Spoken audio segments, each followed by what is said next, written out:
minute just to let us go live. Outstanding. Yeah. Okay. All right. Make sure. And we are live, so give it a shot. Bueno. All right. Let me pull up chat. It's not what I meant, phone. My phone likes to be mean to me for reasons I have yet to figure out.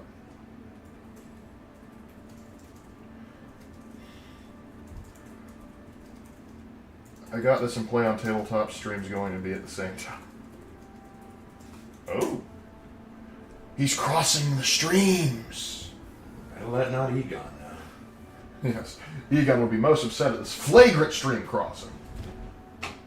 Whatever would we do? So, good to have everybody pouring in. So, let's go ahead and see. We left off, we were... Last time on Lark Plays Fallout. I cured my girlfriend's drug addiction. Well, she doesn't know she's my girlfriend. Yet. But anyway, we have a small child to put in danger. Not my own this time. Don't stop kids in danger. We'll work on it. I'll workshop it. Yeah, you gotta do what you gotta do. You gotta do what you gotta do. Hello, everybody.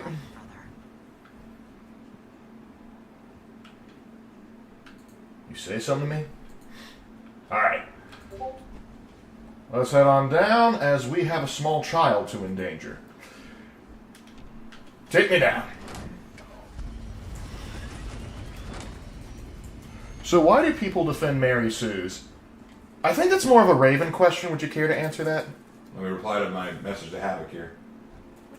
Your cousin wanted Havoc there. I hope you realize that. Is there anything worth seeing out there?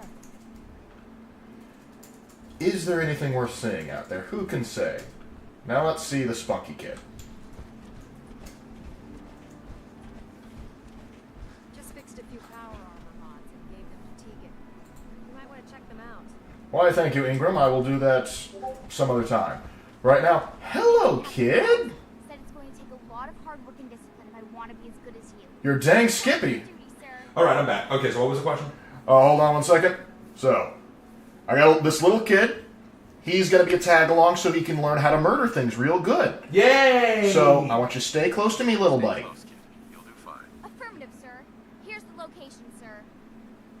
Love that enthusiasm, kid. See, you're not a disappointment, unlike my last child. So, no, I'm not bitter about it. You're bitter about it. Anyway, you need to explain why people defend Mary Sue's. Why do people defend Mary Sue's? Okay, so, well, there can be several reasons why one defends Mary Sue's, and I think it depends on the, context. For example, people will defend Mary Sue's like Rey in Star Wars, not because they like Rey as a character, but because they like Star Wars. And so, they don't want people to attack or criticize the thing they love. There are people like, oh god, what's his name? He got into a lot of trouble for his debate with Shady Do-Rags. Oh, Organized Chaos? That's it, Organized Chaos. He is just a consumer. He loves consumption. And so, he just only cares about the product. And because he only cares about the product, it does not matter how good or bad the product is, he just must have product. And there are people who will only care about the product. They care about immersing themselves within the product itself, and through that, they have to defend the product, regardless of how bad it is. They blind themselves to the actual narrative and to the actual characters and only want to immerse in the product. But then there are others who defend the Mary Sue for other reasons. For example, you have people defend them because of feminist agenda reasons. Because the Mary Sue is not just a Mary Sue, they are a feminist. They are of the female persuasion. They are strong, powerful womans. And you have people who come forward to say, no, we must defend strong, powerful womans. Truly ironic it is that these strong, powerful women who don't need no man suddenly need the audience to come and defend their integrity. Just something I want to point out. But they have to do it because if you don't like it, you're obviously a sexist. If you don't like women, you're obviously a bad person. So that's one reason. And then the third, and I think the final reason, is quite often denial. And what that comes down to is this. Let's say that you watch a movie and you really, really like the movie, you think it's really, really good, you very much enjoy it, but then later on down the line you meet people who don't like it as much.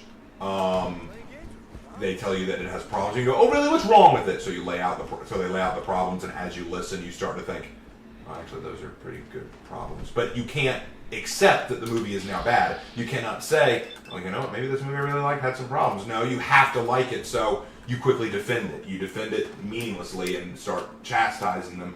And so a large part of it, I think, is denial. You don't want to accept that the thing you found pleasure in is actually bad or could be flawed to some capacity. You don't want to accept that reality. And I think that's the case with what happened to a lot of people with Rings of Power, the Star Wars sequels, Legend of Korra. I think that was the big thing about the Legend of Korra. I think a lot of people really got sucked into it because they're like, oh, right, brand new Avatar show. Oh, right, a new Avatar. Oh, right, new things, new stuff. Awesome, shoot. Yeah, this is so great.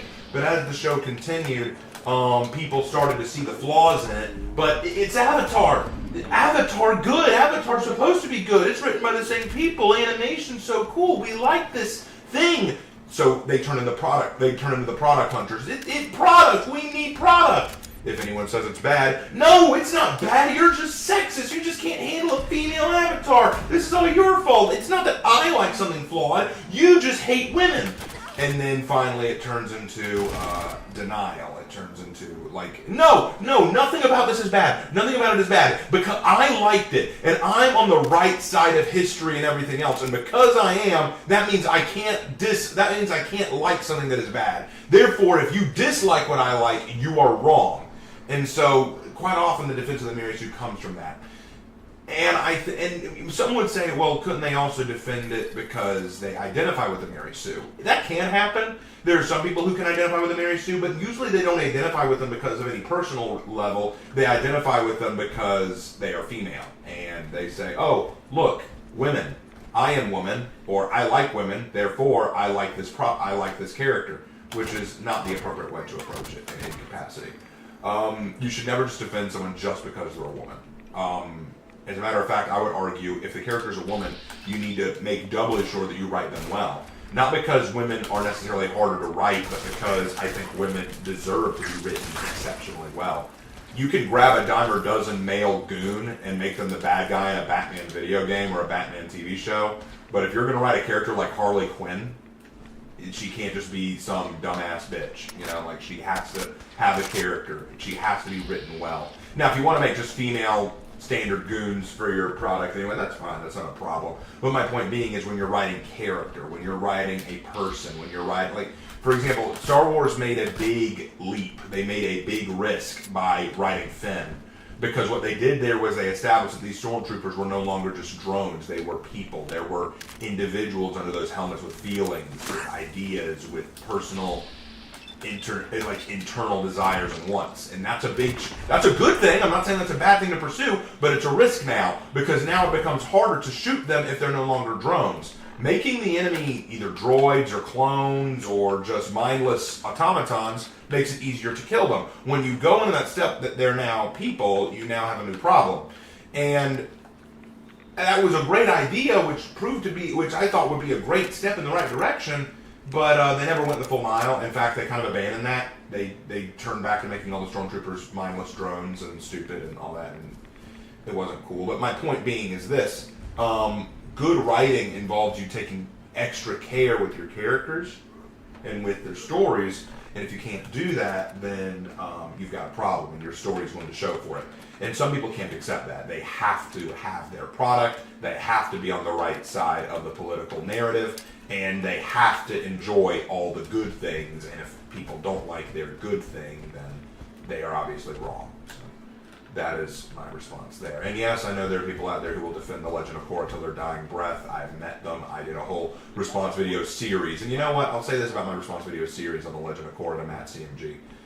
My response wasn't the best because I was still very new to making response videos and I wasn't good at articulating myself very well. And I tried to be as polite and cordial as possible with Matt. And to be fair, Matt made a lot of decent points. But at the end of the day, I want to stay, for the record, I still say I was right. Korra is a massive Mary Sue. The Legend of Korra series is massively flawed. And to argue otherwise, I think, is disingenuous.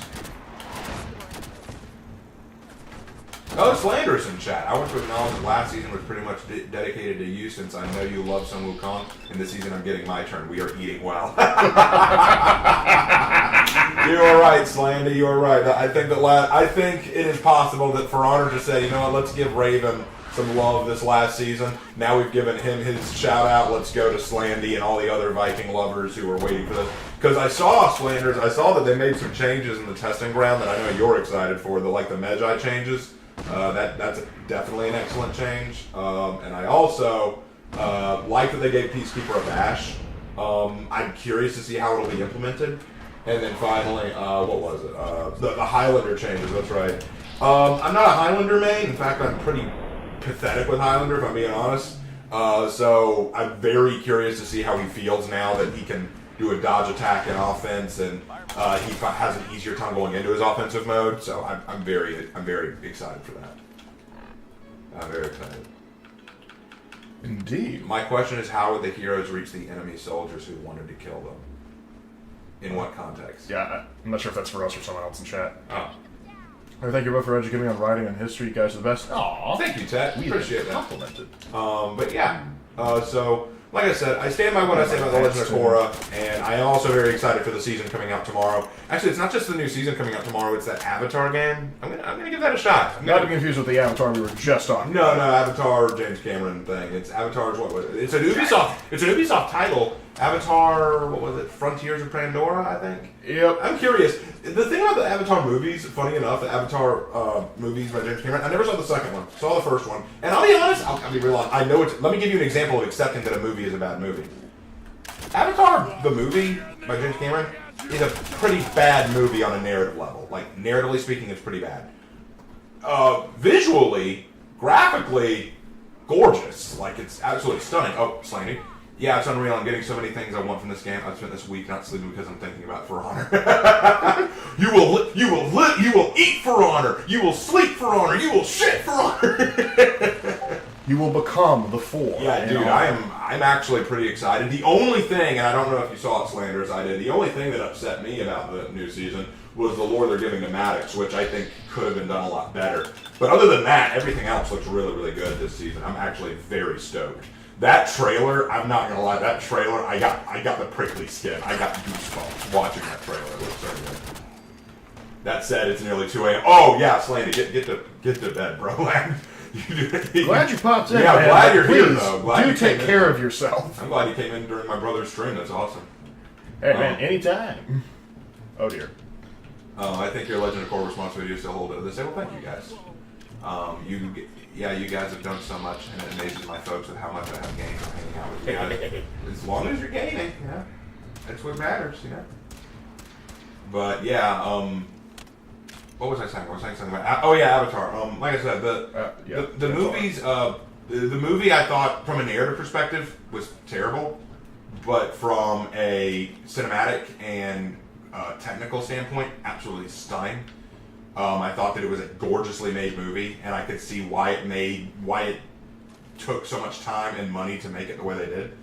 I absolutely love it. And you know what? It's kind of a guilty pleasure. I kind of enjoy watching it just for the visual alone. Plus, it's funny to watch the riff tracks to it. The ride in Disney is also really freaking great. The ride in Disney is also. Oh, the Disney Pandora thing. Oh, dude, that shit is fire. Yep. We went on it like what, twice, 3 times. Like it was so much fun. Funny enough, if you've ever been to the ride in Disney World, what they do is when you walk through, the whole setup for the ride is it's kind of it's a real experience, but they basically make it sound like they're going to match you with like a Na'vi body, and they show your image, and they show your image, like your picture next to the Na'vi body. Both times we went on, it matched me with like a female-looking Na'vi, and I was like, really, bitch? Like, is Hannah working on this? Is Hannah behind the scenes? But somewhere it gotta be. But no. But honestly, I will try the game because even though I'm pretty sure the narrative isn't going to be great, I'm curious about how Ubisoft will approach it. Because when Ubisoft is given fire to work with, they often douse it without meaning to. So what happens when you give them a wet match and wait to see what they do with it? Like, I'm curious. It will be curious to see what happens. Hold on, gotta talk to the little kid. Did a good job, son. I think when Cinematic was bad was Dial of Destiny, but Goodwise was Maleficent, but I can be wrong. Dial of Destiny was terrible in every category, I feel like. I could not bring myself to watch it. Just Indiana Jones is dead. Stop ruining it. Yeah. Well, I know that George Lucas was like, well, at least you guys can stop complaining about the Crystal Skull. Yep. My question for the new Avatar game is, why would I want to side with the Blue Monkey Xenos? The original game let you pick to side with the humans, and that was fun. Thank you! Oh, no, I get that. I totally get that. I think it's going to be weird that you can only side as the Na'vi, but at the same time, it's like, I've seen worse things. Listen, all I'm saying is I just want to mod it so that I can be a space marine and kill the Xenos like they deserve. Yes, I know. Welcome back. My problem with the movie is, why doesn't humans not just nuke them from orbit? Probably because they needed the unobtainium. We can always Still a stupid name. Still a stupid name. I guess MacGuffin was too obvious. I like Pandora movie, didn't see the new one. I didn't see the new one either. I wasn't interested. Yeah. Again, it looked visually stunning, but, you know, the first one was just too good. I'm not sure. Indiana Jones died in the fridge at the beginning of Crystal Skull, and you can't convince me otherwise. You're it. You know, the funny thing about Crystal Skull is I didn't hate the movie, it just wasn't as good as all the others. Now, let me tell you why Indiana Jones can survive in the nuke. Let me explain to you why. He drank from the Holy Grail. Oh, yeah, that is a good point. You see, I believe the Holy Grail in the Indiana Jones world gives you like a freebie. Like when they gave it to his dad, it cured his gunshot wound, fixed him up. He drank from it, but he wasn't damaged. So, if he had not drinking from the Holy Grail, I agree, the fridge would have killed him. But, since he did drink from the Holy Grail, he's okay. That was his one chance out. Now you're saying, now Lark, you're full of it and there's no way that's true. I agree, but let me work with it. Because I admit it's stupid, but it's how I rationalize it myself. And now I'm going to do a research patrol, although I have to be careful because these guys are a little squishy. If and you know what I mean. Miss John Hurt, though. Attention! Any soldiers who have not yet received a field assignment from Proctor Tegan should speak to him at once. That is all. So, kid seemed as a good head on his shoulders, though I'm not sure how I feel about them calling me a good role model for children. That might be a bit of a stretch. Yeah, but then again, he saw me mow down a bunch of super mutants and said, yeah, I can get behind that. So, you know, the kid's coming out okay. So when I eventually get Synth Sean, I'm probably going to have him join up with the Squires. Got to make sure he has a good upbringing. Filthy Hide in plain sight. Yeah. Hey there. If you find any tech, Hey, it's you again, bud. Squire. I wish they made power armor in my size. Again, killing Maybe I'll those ask filthy Dr. savages. Ingram if she can make some for me. They want a little midget-sized power armor. That's cute. taking on a death claw. Science won't know what hit You're it. gonna get yourself killed. I've killed a few. Hey there. There's no time to waste when there's work to be done. Wait, where's the main guy? Have you collected any blood samples? There you are. Wait, I hear you, but I don't see you. There you are, Nariah. Nariah. Have you collected any blood samples, Knight? Why are we Yes. keeping Yes. pet? Here you go. I never thought I'd be rodent. so happy to see twins. Oh, she's using them for experimentation to make anti-rad You're so medication. fast for the job. Huh. I really appreciate you searching. And this is why I love the Brotherhood. You get so much crap. Like, you exploring stuff? Oh, technical documents I can sell. Oh, I killed some enemies? Blood samples I can sell. Hey, Lark, how did your D&D session go? It went pretty well. They finally made it to the main area where they're supposed to be crusading. And they met some suicide bombers, which was rather entertaining. And our good friend, Kyle! the gift that keeps on giving, Kyle! he's the only one that's currently multi-classing, so he isn't hitting as hard as the others. I had 19 pirates out trying to douse fires in a city that they had to take out. He runs right into the dang middle. No, hold on. We need to have to understand. He did not just run out into the middle of the enemy. He did not just charge head first in the middle of the enemy. He charged head first into them while playing a rogue bard. Yes. He is a rogue bard combo. Look, if you're going to charge head first into the enemy, you need to be either a paladin, a fighter, or a berserk who is just too angry or too holy to die. A rogue bard charged in to the middle of the enemy. I want you to take a moment and contemplate the stupidity of that choice. Yeah. Oh. And Forrest said, Kyle. Well, Kyle. and I'd like you to bear in mind, they were very weak pirates, like guard level pirates. And so the thing is, my characters were level 6 at the time. So the party was able to handle it fine. Because the thing is, Kyle's mistake was just charging in the middle. And I didn't even kill him. I got him down to 5 health. Had I had another round, I definitely would have killed him. But no, the other two managed to shred through 19 pirates like toilet paper. And honestly, I know I should be upset as a DM, but I was so proud of them because they got creative with it, and I love it when my players get creative. But well, part of the problem was I wasn't there. Although it is cool that we're using our created world from the Ravenlord lore as the backdrop. yes, it pleases me to no end. But we can talk. I can talk about how that's built in a little bit later if you guys are interested. All right, so now we're gonna help out a child. I mean, we helped out a child, so now we're gonna go help out an actual scribe go and recover some stuff. Why did the Persians lose to Greece? By all accounts, shouldn't they have won? That's the question on the table from Michael Collins. I am curious as to why Persia lost to Greece, as they should have won by all rights. Well, it depends. Like in certain areas, they did win. They took out the Ionian Greeks. They took several of the Greek islands. The reason they couldn't win is because the Greek city-states and kingdoms were willing to work together and just make the Persians pay more than they were willing to do. And here's the problem. Persia has a very, very large empire filled with different multiple nationalities and ethnicities that are subservient to the Persian Shah, or rather the Iranian Shah. Let's do this. This is the area. Hold on, okay, nothing else important.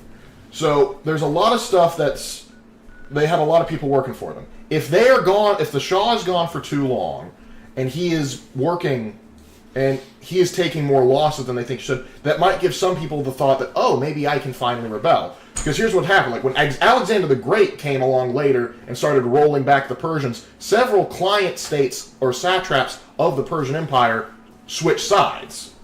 And so they weren't so much loyal to Persia as one might lead them to believe. And so there's a number of losses you can accumulate before suddenly you got to cut your losses there. So, and also the Greeks had some of the best heavy infantry in the world, and they knew how to use the terrain better than anyone else. Persia is great at fighting in open fields and using their cavalry to their advantage. The Greeks are excellent at heavy infantry, and so if they can get you in a pitched battle, they're going to win. Yep. For Sparta! Yes. Now, like, what's the difference between a DM and a GM? Literally nothing.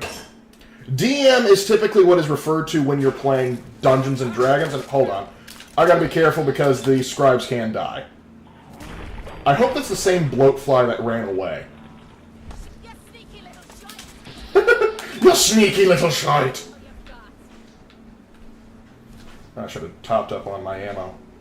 Oh well, I have a shotgun, and that's all I need. Would anyone like to see my boomstick? Hey Raven, from learning from your writing rooms, I had to explain to my buddy who is mega Doctor Who fan what is wrong with the series, and it left him dumbfounded. Good. Yeah, Doctor Who fell off hard. Doctor Who used to be pretty entertaining, now I just have no interest. But yeah, sometime we'll need to share with you guys more about the Ravenlord lore, and I've made whole videos about it. Go check them out. Yeah, we're kind of building our own little sort of fantasy world. It's fun. Yeah, with the Ravenlord as a character, as the Legate Lark as a character. Well, he's called the Lark Lord. He's the Lark Lord in this world, yeah. Esquire. Esquire. But yeah. Hey, Raven, learning from... Okay, yeah. See. Well, yeah, I was talking about the difference between GM and DM. DMs are typically just GMs for Dungeons and Dragons games. Yeah. Whereas GMs are pretty much for any other TTRPG. Like, I could technically have been considered a game master when I was running a Vampire the Masquerade campaign. But honestly, you can use them interchangeably. Very few people are going to get like, oh, no, it's technically X, Y, or Z. Went down like a ton of bricks.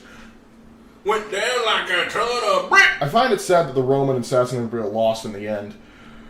Well, you gotta give them credit. The Sassanids, the reason they lost in the end was because, ironically, they just wore each other out fighting each other. Had they not had the great war between each other, they probably could have held out against the Arab conquests, but alas, no, Heraclea couldn't do it twice. The thing is, though, the Roman Empire did continue to exist, and it could have bounced back on on a couple occasions. But after the 12th Crusade, not the 12th, the 4th Crusade, it just had trouble gaining back what it lost. That was kind of the final nail in the coffin, and then it just sort of petered on a little bit further.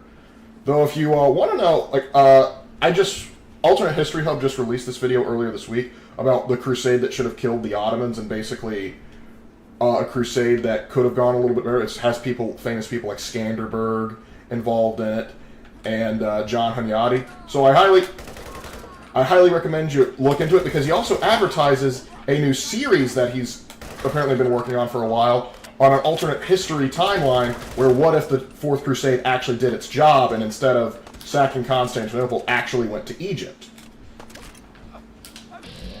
No. Okay, at least he's at good health.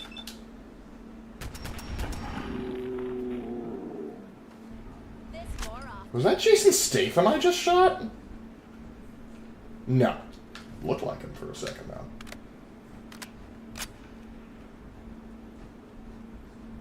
Wait, Kyle, wasn't Kyle, Kadam a stormtrooper? I have no idea. Okay, enjoy dinner. Took them longer to conquer the Romans, but it still happened. It did still happen, but to be fair, they went through several empires to get to it.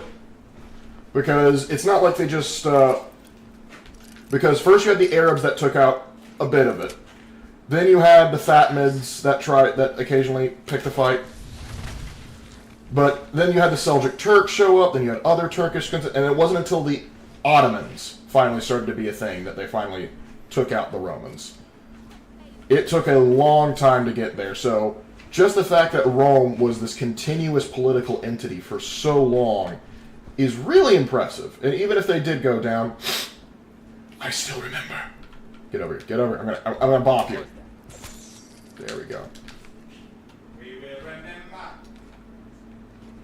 I remember. There is no Fourth Crusade in Constantinople. If only that were true. If only. Fudge the heretics. The rifle looks comically small in power armor. Yeah, that's one of the problems I have with power armor in Fallout 4, is that it kind of limits what weapons look good. Because, yeah, this looks comic. Look at this. See, look how silly this looks. Or, I got a little sword. It looks like he's holding daintily a knife. Oh, let's see the alien blaster. Actually, that kind of fits a little better. That's a shock. Do you remember Rome? There once was a dream that was Rome. It was but a whisper.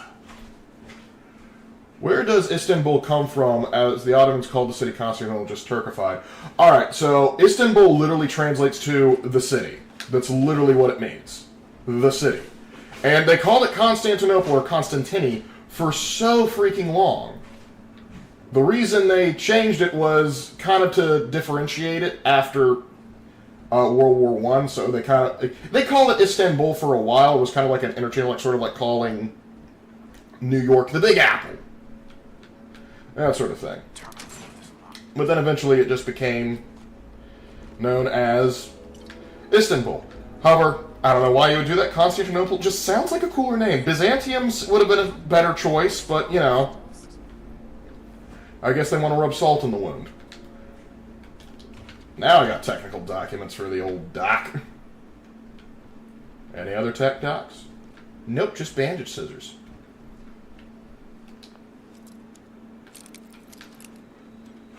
The Ottomans treated the Romans like noobs. Well, keep in mind, it still took them a good while to finally take out the Romans. It wasn't just a one-and-done thing. It was a gradualized process. Hey, Jane wants to talk. Got it. I'll be back later. So, and then besides, the Ottomans got their turn at it too, because eventually they got big, they got powerful, and then suddenly they weren't anymore. And they started losing territory after territory. Did the guy already find the thing? Alright, got it. Text me or something. Sure. Because I like talking about the world we make, Lark. You got it, boy. Alrighty then. So, apparently he found the thing, he just didn't tell me, so we're going to go back to Proctor Quinlan and let him know mission accomplished, fellas. Hey, Raven, how was your day? It was pretty good. Very sleepy when I got home. The Turkish Republic asked the world to acknowledge it as Istanbul as part of their transition from the Ottoman Empire, if I remember right. And to my response is, I'll call it Istanbul if you want me to, but in my own conversations, I'm referring to it as Constantinople because that is objectively a cooler name. You can't look at that and say Istanbul's a better name for it. No.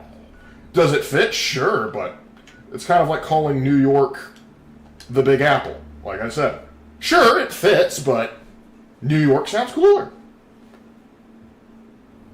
But then again, by that logic, I should also continue to call London Londinium. Because that is a cooler name. I'm proud to be serving under Elder Max. But yeah. Then again, I also don't live in the Turkish Republic, so I don't think I have to abide by their laws. And besides, if the Persians, or rather Iranians, can put up with being called Persia inadvertently for 2,000 years, I think the Turks can be okay with some people calling Constantinople its old name.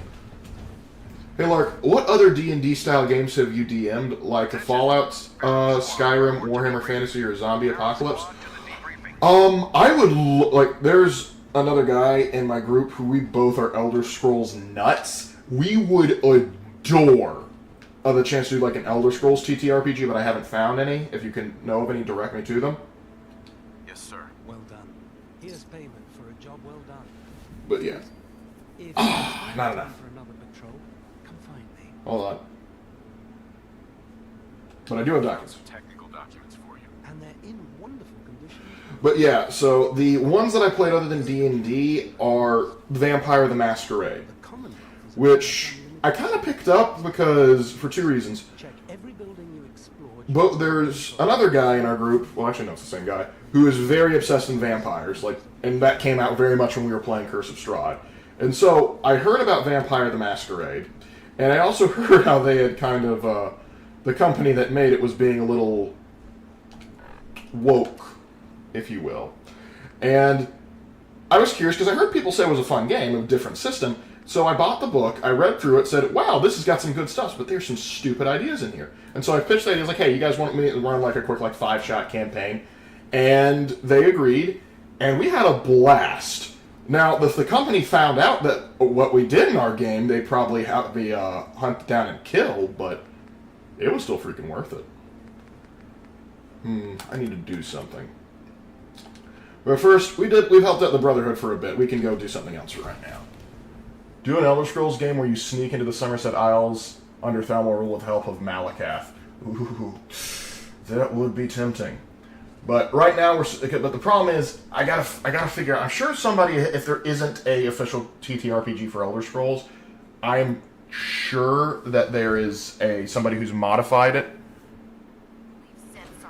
Then we can look into that. But for right now, I need to get through the campaign I've already started, and the campaign I've started is not a short one. I think I see multiple distress signals. There it is. Oh well, let's go back. This is an emergency broadcast. Let's see. Are there werewolves in Vampire the Masquerade? Okay, so interesting question there. There are. But it's not so simple as that. You see, the Vampire the Masquerade takes place in an alternate version of Earth. Caravan's under attack by hostile robots and needs some serious help. It takes place in a thing they call World of Darkness, which is basically like our world, but edgier and filled with supernatural things that go bump in the night. Now, with that knowledge in mind, perfect. I'm on for taking all we can. We're not gonna let you wait. But yeah, with that in mind, I'm sorry, I keep getting distracted. Get back and take the fusion core out of there so that nobody steals my stuff. There are 3 main games in the World of Darkness. There's Vampire the Masquerade, Werewolf the Apocalypse, and Sorcerer or something. There's some other mini games in there, like if you want to play a Monster Hunter, which I would think would be the bigger thing. So Vampires is exactly what you think it is. You play as vampires in a sort of an underground society. You guys know the drill with that. But with werewolves are supposed to be like sort of good guys, and it's weird. Vampires is the one that is the most well-developed and well-known. And I would argue it's more interesting. But yes, there are werewolves, but to play as a werewolf, that's a completely different system. And vampires and werewolves are natural enemies. Take that, I don't need that. Take the cat, take the mouse. This thing ain't worth much.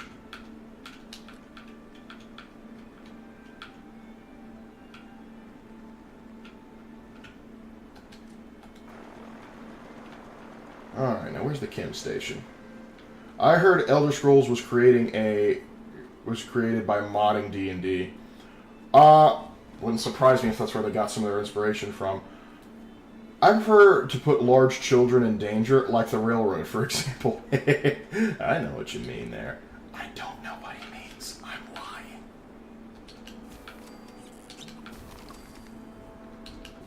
Listen, sweetie, just because you don't use drugs anymore doesn't mean I swore off, so I will continue to use Psychojet because it pleases me. And there we are. I need more fusion cells.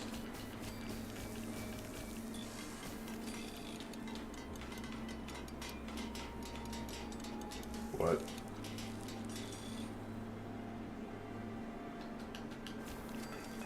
Okay, there we go. It was giving me lip for no discernible reason, and I had to remind it who was boss. Alright, so that should get you through for the next mission. Werewolves are the good guys, go back so a long way. Medieval Ireland be the earliest. It depends on who you talk to. But, yeah, I briefly looked over Werewolf the Apocalypse, but it just wasn't as interesting as Vampire the Masquerade. Because with Vampire, there was sort of more an established order to it. There was factions you could work with. The clan system made more sense. There was stuff to work through. Otherwise, not so much. Let's see. Okay, the Finch family farm wants something. That's not a timed quest. I can wait to do that whenever I want. Yeah, vampires glitter in the sunlight while werewolves are contractually obligated to be shirtless for 40% of the thing. Not the way vampire works. You sit out in the sunlight as a vampire, unless you're like a thin blood or something, you are dead. Unless you're like achieve some like sort of Nirvana-esque state. But that's wild. I like how Lark responds to Kate getting clean and Fallout with the equivalent of showing up to an AA meeting with a keg of beer and whiskey. Yeah, I would be that guy. My character would be that guy that goes up to an AA meeting, pulls out a six-pack, and cracks one open like, what? What? I don't see what's wrong with this.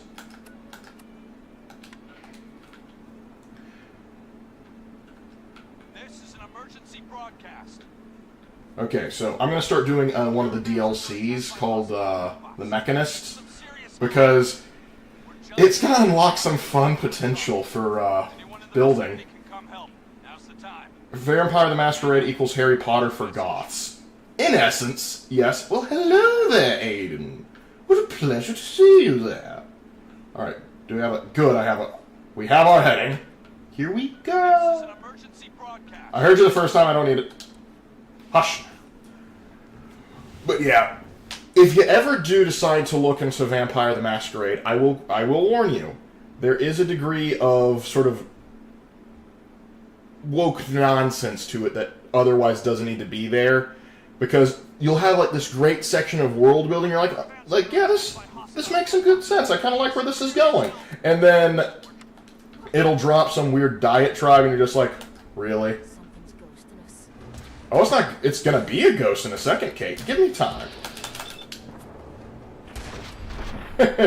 Eviscerated. That'll teach you to exist. Oh, crap. Sorry, Kate, you're about to die.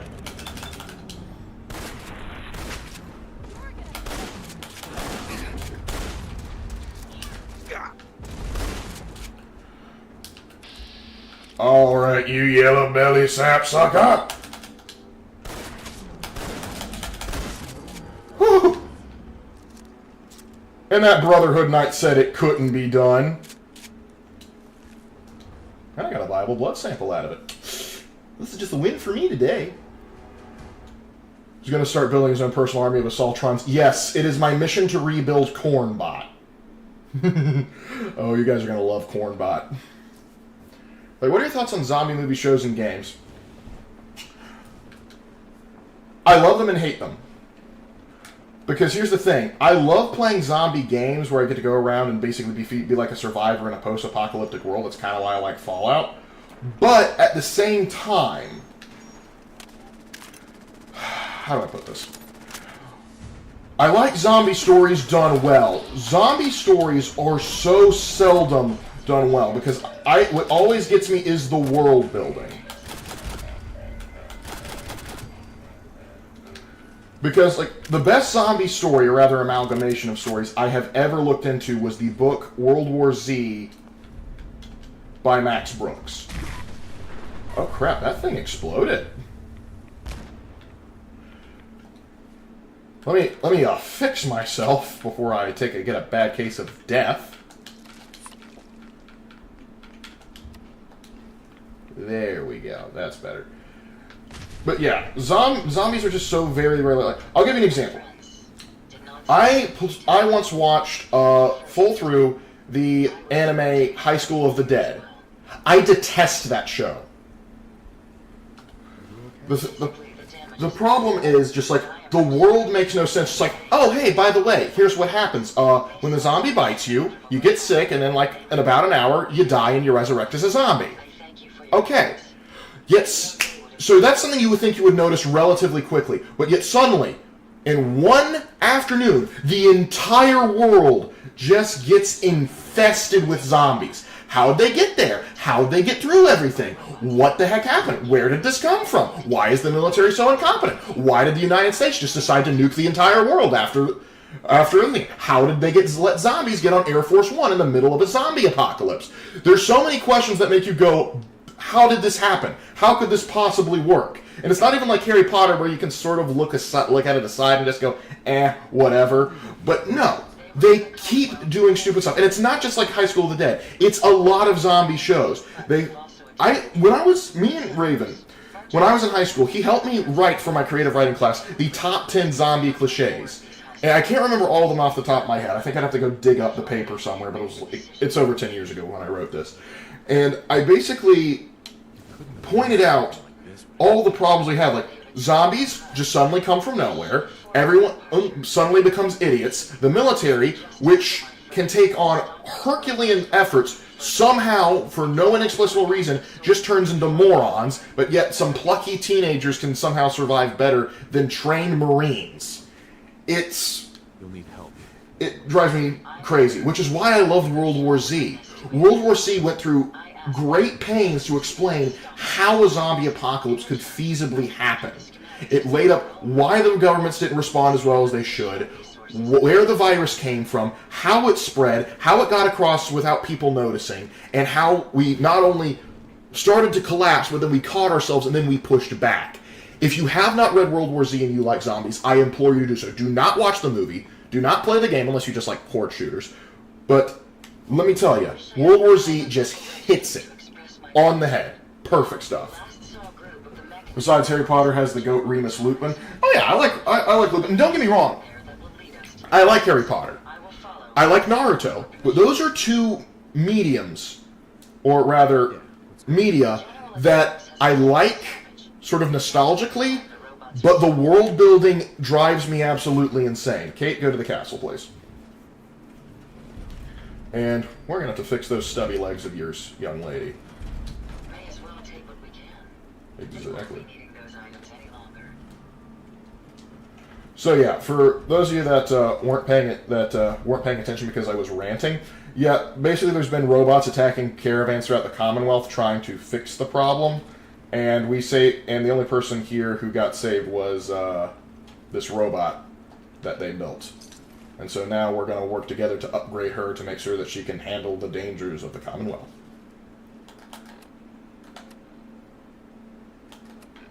So where's this General Atomics factory you need me to go to? Oh, dang, it's all the way down there. Oh, it's close to the castle. Oh, we'll pop in here. My apologies, Kyle kind of was the Imperial officer who turned Jedi, not Stormtrooper. I was thinking of the plot unreleased Battlefront 3. Man, I wish they'd gotten Battlefront 3 out, man. It would have been so cool. I miss playing zombie games. Like, the last one I played was Left 4 Dead for the 360. Yeah.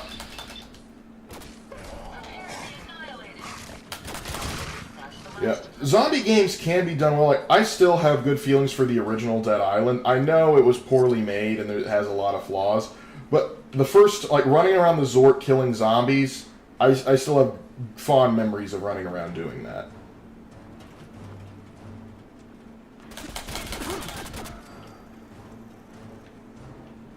Silly super mutant, living is for humans and my robot companions.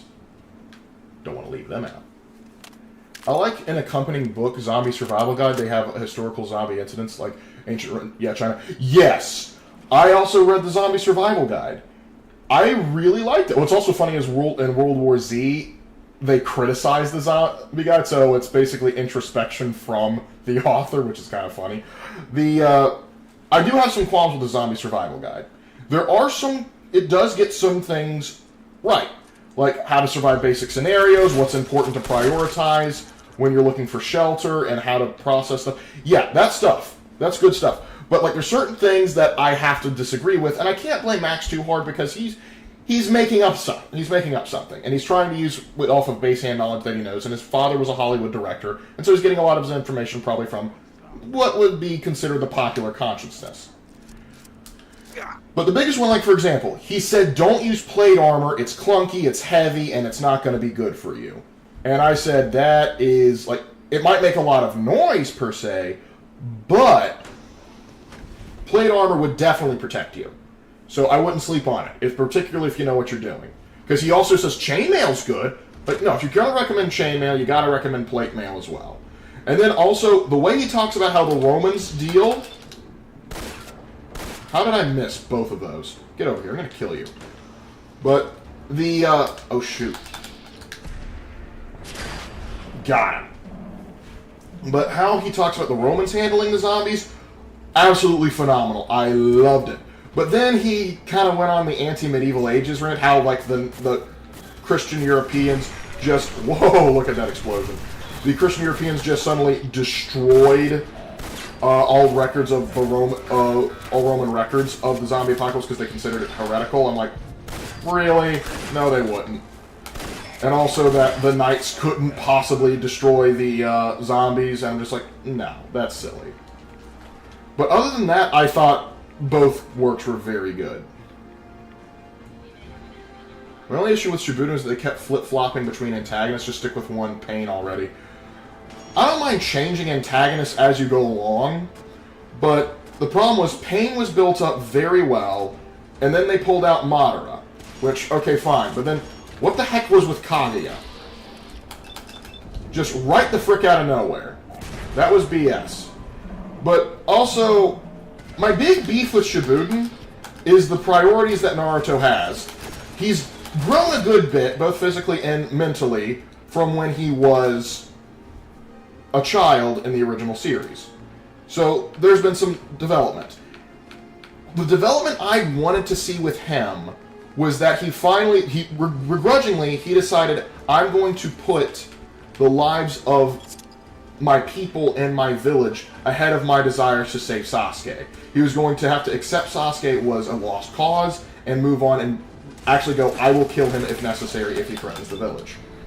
But no, he was always like, no, I'll stop him and bring him back, and if not, I'll die trying. Like, dude, you're trying to be the leader of your village. Own up to the fact that you may have to take some responsibility. It's just them's the breaks there, champ.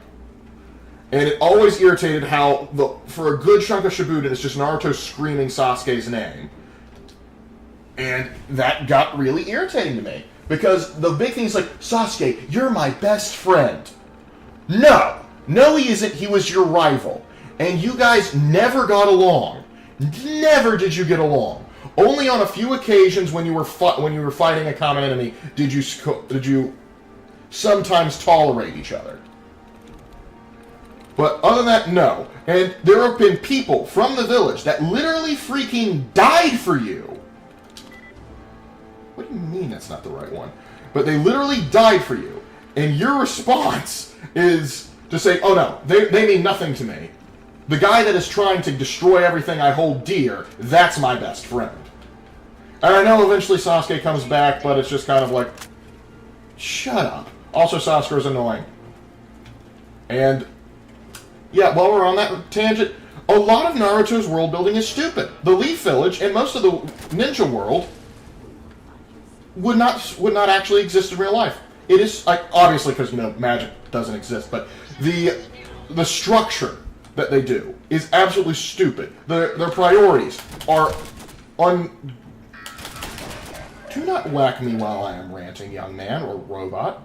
It's just so stupid. Yeah, I mean, unless they're special infected with stronger arms and mouth armor, it would be an excellent choice to just imagine a lawbringer going through. Yeah, exactly. Because if they establish that they can bite harder because they don't have any restraints on their muscles, but they also move slowly, so they should be able, like, knights should be able to handle with them. I would agree that a lawbringer should be able to clean house relatively well. But yeah, to be fair to Max, I think he wrote the whole Survivor Guide under the guise of people being an offensive chunk on a good chunk of time, and people will wander into the middle of the horde because of armor. Yes, he did, because he did caution against that. He did point out, don't wander into the, regardless of what armor you had. But he did talk crap about plate mail, which I have to get on him for. But on the whole, it's a great book. I cannot recommend it enough. Well, particularly because it was my non-fiction reading. Yes, you heard that right. Non-fiction reading for like my senior year of high school, which absolutely crazy. I also did a college report on World War Z, which was fun. Let's see, is this one gonna blow up? Oh crap! 33 rads? Son of a gun!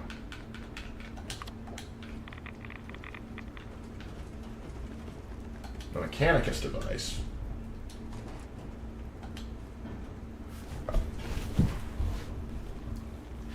There we go. Vampire the Masquerade, Werewolf the Apocalypse, and Mage the Awakening, Hunter Reckoning, and Wraith the Oblivion Changing, the Fae, Mummy lines. 8 mainline games for OJ. Yeah, but the 3 big ones are the ones you would expect. The Vampire, Werewolf, and Mage. I know very little about the Mage. I know one of them is like the Hunter, which I wouldn't be against running, because that sounds like fun. Because basically it's like supernatural, but I get to write the story, so I would make sure it doesn't fall off after the 3rd season. I'm not upset about Sakura hitting Naruto as its comedy, but just sometimes he needs some sense not control. Oh, I don't mind. Naruto getting hit is not my problem with Sakura. My fact is that she's a crappy ninja. Like, up until the Shippuden, she was worthless, and they made a big deal like, oh, she has great chakra control. That's great. She never uses it properly. The most she does with her chakra control is, I make my punch hit harder. That's it. Well, guess what? Rock Lee already beat you to that punch, literally. And also, in the original show, I remember, because I had to watch it for my, rewatch it for my Hyuga Lamentations, which is, got taken down. Thank you, TV Tokyo. I'm still upset about that. Hey. What can I do for you? Did you retrieve something from that robot? Yes, I did. But yeah, so she has no real time to shine. And finally, when she gets a chance to fight in the Cursed Forest during the training arc, or rather the exam arc, the Chunin exams, she gets into a point where Naruto and Sasuke are both knocked out. They're both incapacitated. They can't do anything. And so she tries to get real clever and actually styles on some Sound Ninja. And then her great plan, her great thing to do is she just, like, grabs onto a guy and bites him and hopes that somebody saves her. Literally, that's it. She had all this cool setup and then, please save me. Like, you could have gutted the guy. You could have, like, used your element of surprise to beat the ever-living shit out of him. But, no, you instead chose to, like, hold on to him like a dog and cry. Which, lame. And then, she's the only one that tied in the Chunin preliminaries. And she went up against Ino. Had she fought literally anyone else, she would have been bodied. And that goes into my other problem with Sakura. Well, not just Sakura, with the Leaf Village. Their training sucks! Because unless you have a special bloodline trait, or a special family, or a dedicated teacher, you're not becoming a good ninja. It's just not going to happen. Because let's look at what they teach you in basic ninja school. Throwing shuriken and kunai, which kunai are not designed to be thrown, by the way. How to jump around real good, maybe throw a punch or two, and maybe some basic tracking skills. That's it. That's all they teach you. But then you might go, well, some of them can only do stuff that is genetically passed down for them. But then we establish later on in Shippuden that every single person has an elemental affinity to their chakra. They should have tested that from day one, so they could have been paired with proper tutors for whatever the heck that would have been. Because we do not properly start training Naruto in his wind techniques until way into the Chunin. Alright, not Chunin. Into I keep screwing up my Japanese words. Into the Shippuden. Yeah, into the Shippuden. So let's see, what do I have to do now? Build a robot workbench. Okay. Red rocket truck stop. Here we go. What do you mean there are enemies nearby? Oh no. There we go. But yeah, the whole training of ninjas is absolutely stupid. Because if I was in charge of training them, actually, they told me, how would you run it? Put my guy in charge of training all of them. That man went toe-to-toe with Madara and survived. Imagine if you had, like, the entire village was just Rock Lee's. No one, and I mean no one, would ever mess with the village. Alright. Oh, you down? Good thing I have a robot repair kit. Let's hope this beacon will be the only piece we need to track down the mechanism. Alright. Anybody else? Oh yeah, we gotta take out the rest of you schlubs.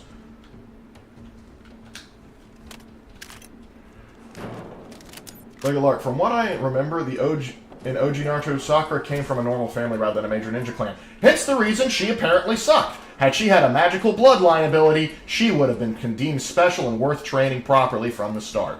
But Kakashi only cared about training one of them because he had the same eye power as his best friend at that one time that died. Yep, literally he bums off the training to Ebisu, who then, by miracle, by just pure coincidence, Jiraiya happened to be in the neighborhood.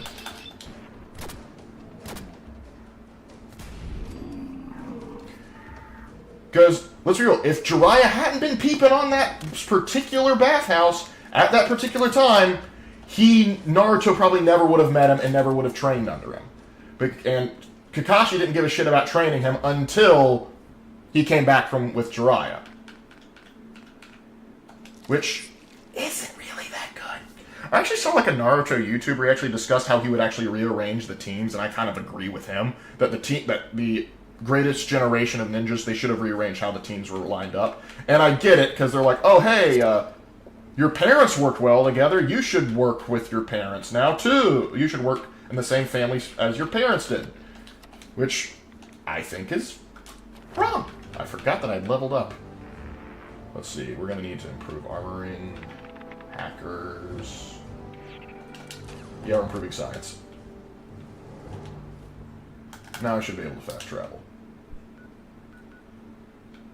Oh, we don't have somebody out here.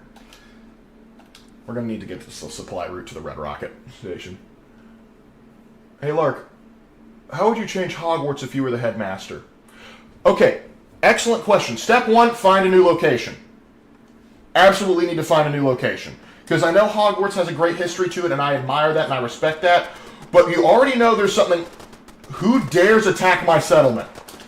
Who dares? Rust Devils? I will burn you to the ground. The Minutemen have come calling, and we are very angry.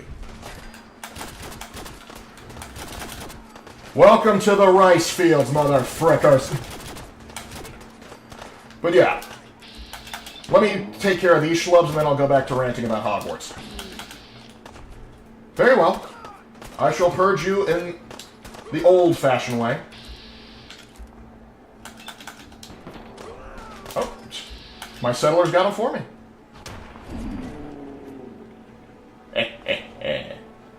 Now bleed out and die. Man, my settlers did good. I am proud of you guys. Geiger counter bump? The hell did you just say to me? Mine is in the shop.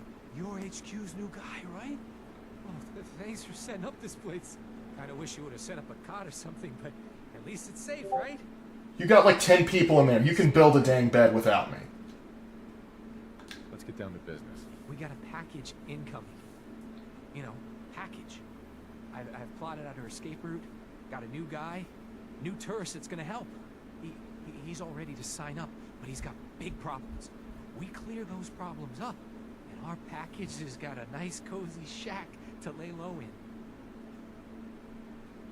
Understood? Don't know what you're facing, but it's got to be dealt with. I'll mark it on your map. Go there and do what you HQ types do. Then Kate's all set. I'll make sure she gets out of the Commonwealth. Can I just call her Kate for short, please? Oh, brother. Well, I'm gonna rework the robot and then I'll go bail that out. I don't think that's a time mission. No, it's not a time mission. I can take my sweet time with that. But anyway, as I was saying, the Hogwarts is a dangerous place to live. I would not be willing to put my own children there. And if they said, hey, would you like a job teaching at Hogwarts? Oh, you mean that building that has giant three-headed dogs, giant basilisks inside, and that's right next to a forest filled with a bunch of spiders, and a lake that has a literal kraken and mermaids that want to kill me in it? No, thank you. I'm actually quite good. I'd rather choose life. Build a new school. We're all mages here. I'm sure we can find a magical contractor who can build probably a school on like, I don't know, put it on the Isle of Man. Isle of Man needs some attention. It needs some love. Put it in a place that is relatively safe. And I get it that's in a remote location so that muggles don't just wander onto it. But you can't use that excuse when your magical government is literally in the sewer system of London. No, I'm not salty about it. You're salty about that. You supply my personal workshop. Thank you. Now let me build these guys some. They need some beds.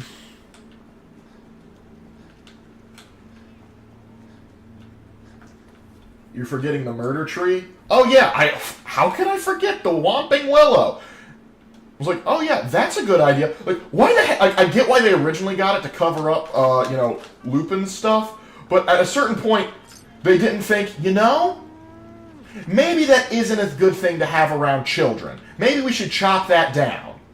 And then they get mad at it crashing a car into it, like, how dare you hurt the Whomping Willow? Excuse you? It tried to kill me. It deserves everything it gets. Need a big old place. There we go. Does it look tacky? Yeah, it looks tacky. I'll build a better place a little bit later. For right now, they just need beds. And though this is a railroad outpost, I built it, so I feel like I have to accommodate them. Truly, I am a benevolent slaughterer of innocents.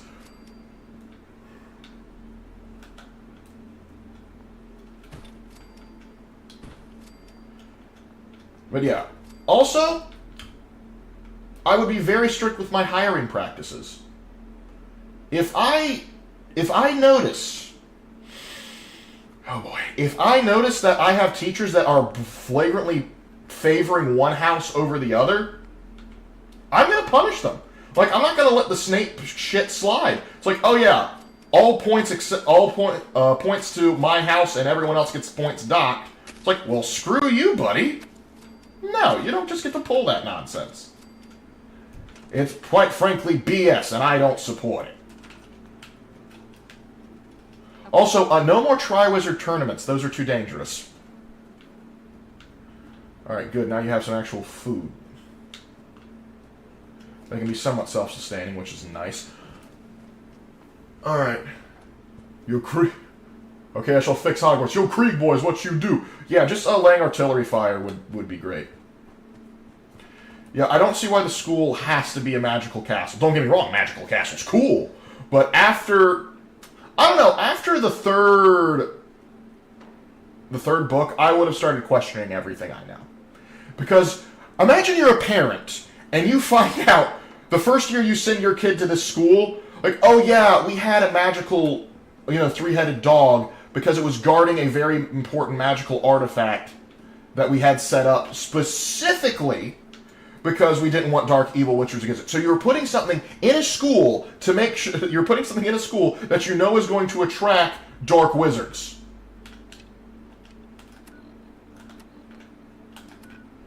It's just seems a little stupid to me. I think the bit tame compared to Mass Effect, which was that creates it can mind control Thorians, Reapers, and a bit of spoilers. Mass Effect has galactic-sized threats, which is hey dog meat. So yeah, that has some galactic-sized threats in there. So I'm not going to debate that one. But Hogwarts Judas H. Priest, you scared me, and this is coming from a teacher. So when I say I don't think that's safe for kids, you can take that to the bank. So don't send your kids to Hogwarts. I don't know. I haven't heard anything bad from Beauxbatons. I mean, I guess you have to learn French, but at that point, learning French is preferable to death most of the time.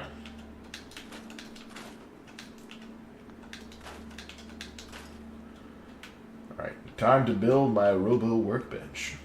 Nope, wrong one. Warehouse prefab.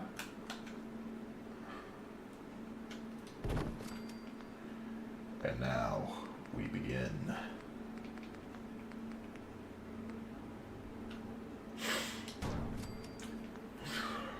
Alright, and how much power do you need? Oh, is this even in the right location? Oh, shoot. Yeah, there we go, that's better.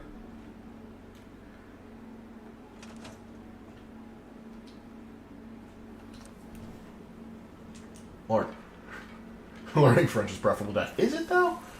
Plot twist, the French school is even worse. Honestly, it wouldn't surprise me.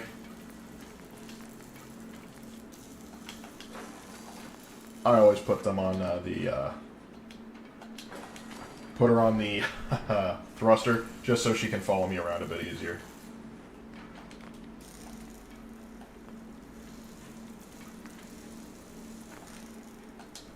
This should prove interesting. I wonder what you'll build next. Anyway, so I've improved you. Yes. Are you ready to install the radar beacon? I was before. It's time. Let's do this. Good. The installation Let's see. should be simple. Yes, but when I think about it, I'm surprised that Lupin didn't turn when the Bogart took the aspect of the full moon with the glow and everything, causing looking at the full moonlight. I think it has to be the actual moon. I think that's how that works. But I don't know. I've been wrong before. What the heck is this? Why can't I?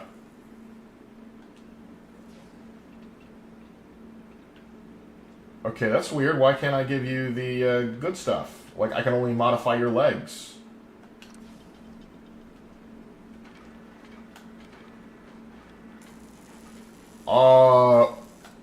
Did I hit a bug? I think I hit a bug. Okay, that is what. Maybe, let me build a new. Let's see. Does it have to be an Ada? It has to be on Ada. So, okay, here's what we're going to do. We're going to quick save. We are going to load. See if we can get it to wake up and realize it's doing something stupid. Eldar Charles goes to Hogwarts. If the rumors are true, this place will help me learn how to be a Farseer. I'm so excited.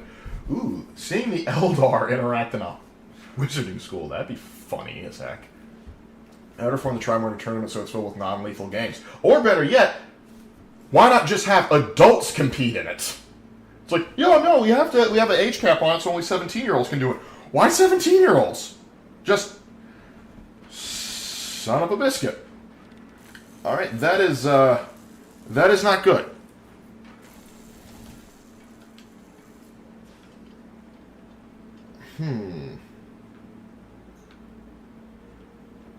Why are you like this game? Okay, here's what we're gonna do. We're gonna quit the desktop. Go out of it, and we're gonna go back in and see if we can't figure out what the heck's wrong with there. Because that's wild. As incompetent as humans can be, sometimes we can create wonders when we do good, when we put our minds to it. Oh, unquestionably. They only forgot they had Devil Vine in Hogwarts. Oh, they have all sorts of crazy stuff in Hogwarts. If they have something to... Hogwarts will go out of its way to endanger your child. Fret not. J.K. Rowling world building got worse and worse when she tried to go beyond the scope of Britain. Apparently, magic users in Africa didn't start using wands until the 20th century. What? No staffs? No, what the fuck? Yeah, I know. There's a lot of things that I question, and like again, Hogwarts and Harry Potter is one of those things that the more you look into it, the more questions you ask, the less the world seems to make sense. Son of a gun! Is there like what mod is messing with you? Because I haven't changed my mod list since I did this the last time. So give me a second while I try and figure out what the heck is going on here.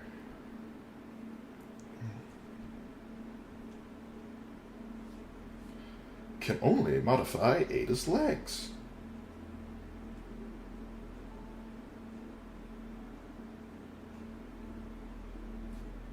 Good, I'm not the only person that's had this problem.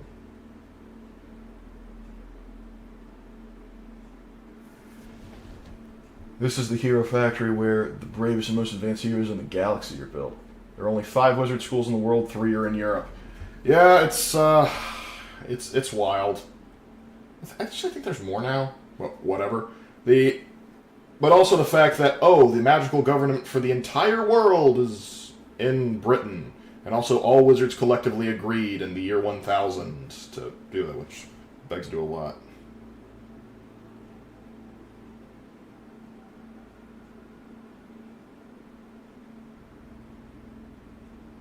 Okay, so apparently in order for this to work, I have to shoot her.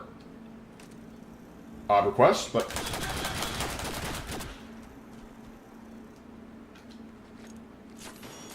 Wake up. Careful, sir. I don't think we're alone. Oh, shoot. You're going to regret this. After I wasted all my ammo on her. Wasn't there a wizarding school in Germany? No. There was the wizarding school in France, a wizarding school in Northern Europe, like Northeastern Europe. There's Salem, then there's the African one, and I think there's one in Asia. Which, what are you gonna do? Alright. There's still one out there?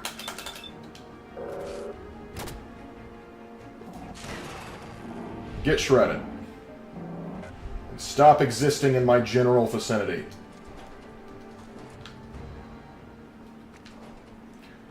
Alright, now let's try this again. Hopefully that fixed the problem. Ada! Hey. How may I be of service, sir? Get the heck over here. Oh, can I self-destruct her? That's all for now. Very well. If she doesn't behave soon, I'm gonna have no choice. There we go! Judas H. Priest, that was annoying. Thought it was the Russian school. It's Eastern Europe, because everybody from Eastern Europe goes there. Alright, the head. Soltron head factory armor. Give her the better armor. Soltron head's fine. Torso. Get her a hacking mod.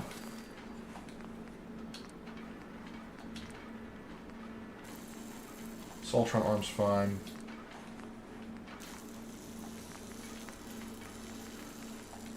We'll leave her as is for now on that regard, but the right arm, let's see if we can improve that laser. Cryojet. Automatic laser, now we're getting somewhere.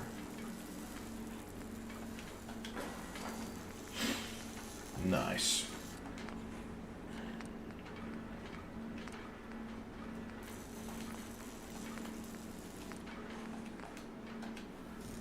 Alright, excellent. Now Ada's working with something. Hey. Yes, a moment. I also thought Norway or somewhere in Scandinavia. I also love, I think it's like in Karelia, but that's just me. I also love how the French and English hate each other and they each have their own schools. What are you gonna do? Surprised Spain didn't get one out of irritation. Modern American wizards don't need wands. They got Second Amendment. You're dang right. I like the idea of like using like staffs or rings as your focus. It's a good start at least. Absolutely. With some additional assistance, I should be able to decrypt the signal and locate the mechanist. Fortunately. But yeah, here's another thing with the Harry Potter universe while we're on the subject. One thing that I've always sort of made me really question, like, they decided about 1000 AD that they were going to basically cut themselves off from the Muggle world for legitimate reasons, as the Muggle world had the numbers to overtake them, as most wizards aren't at Harry Potter, Dumbledore, or Voldemort's level, so they can rush down your average wizard or witch and clear them out. So there was legitimate concern there. However, bear in mind, they got the entire wizarding world to just agree to this. Because I want you to think about this for a second. That means that the entire Age of Discovery and the Columbian Exchange, that means there were wizards on the North American continent that either had to have agreed with that, and that means that when the Europeans were running roughshod over the North American continent, and smallpox was absolutely ravaging the native population, the witches and wizards of North America that were already there, of the indigenous people, did nothing to try and stop it. You think they would give the old college try, but then you'd be wrong. It's just, there's suddenly a lot of things go like, wait, why didn't the wizarding world step in and, like, stop this? Like, certain things I understand, like, okay, there's political intrigue, there's wars going on, alright, I get that they consider that a Muggle affair. But, like, pandemics? Did they not want to try and stop the Black Death? Because that kind of affects everybody. It just begs the question. Why do you do some things but not do others? Oh, and silly me, I almost forgot to upgrade my other stuff. I was so busy focusing on upgrading robots. Back to the shop! Does humanity still outnumber wizards even today as our population has grown since 1000 AD? Yeah, no, we still do. And that was actually one of, like, sort of the arguments for Death Eaters that wasn't completely wasn't mustache twirlingly evil, because they knew, because here's the thing. Back in 1000 AD, you would need a big numbers advantage to take down a wizard. Unless you were, like, stupid powerful as a wizard. But now, with modern firearms and other sciences and technologies, unless you are a Voldemort-level wizard, humanity, regular humans are gonna, kick your butt every time. So, it made sense, like, we gotta take the humans out while we can, otherwise they're going to destroy us once they find out what we can do and who we are. I like this one better. Reflex sight, add Victorium, semi-auto fire. We'll keep it at semi-auto fire for now.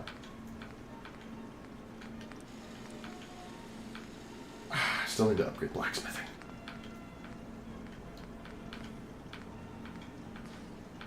So can I upgrade you? Nope, not yet. Alright, that's that. Oh, upgrading Ad Victorium is always a plus. But I could use some more ammo for it. You can never have too much fusion cells.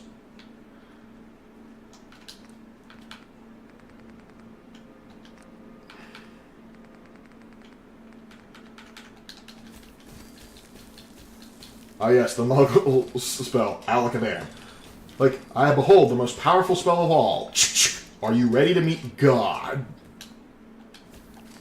It's more likely that they would have called in a Browning high-powered.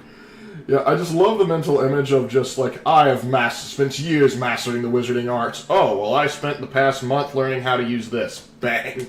Whoops, looks like you didn't know how to survive. Welcome to the 21st century, pal. Particularly since the height of fashion in the wizarding world when we first start out with them is, like, robes from, like, the medieval period. I think it's safe to say we got enough of a technological lead. That's another thing that never really got me. Like, I get for, like, the majority, but once you hit the Industrial Revolution, there's certain things that I'm just like, just go ahead and, like, take that and, like, make some magical stuff out of it. Like, they got on Ron's dad, like, you took a Muggle car and made it magic? I'm like, no. Hire that guy. That's genius. Like, seriously, the most effective way of getting to Hogwarts we can think of is just a regular train. Just a normal train. How like if that breaks down, get like a fleet of magical cars. You mean you can't make the train fly? You can make the train fly. You just don't want to make the train fly. You're lazy. That's the problem, isn't it? We all know that's the real issue.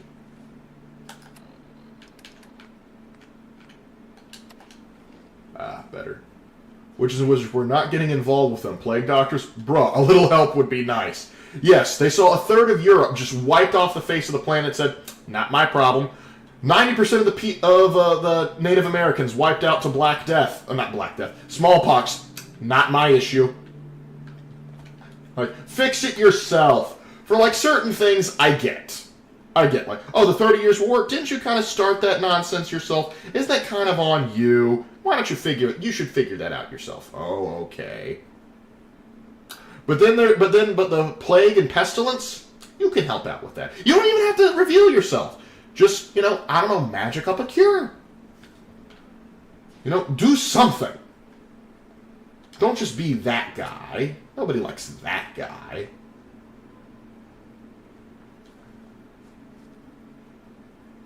In fact, you could actually make a gun that can make a bullet literally always hit the target when you're definitely able to stand up to the muggles because cover will not save them. Yeah, you could do that. There's a lot of things you could do if you could mix magic with technology. The worlds working together would make the most sense, at least be the most beneficial for mankind. Because can you imagine, like, oh, you have a potion that can regrow freaking bones? That would change the medical community. That'd be really huge. And I know people like Kyrie are like, well, if magic was made available to shit.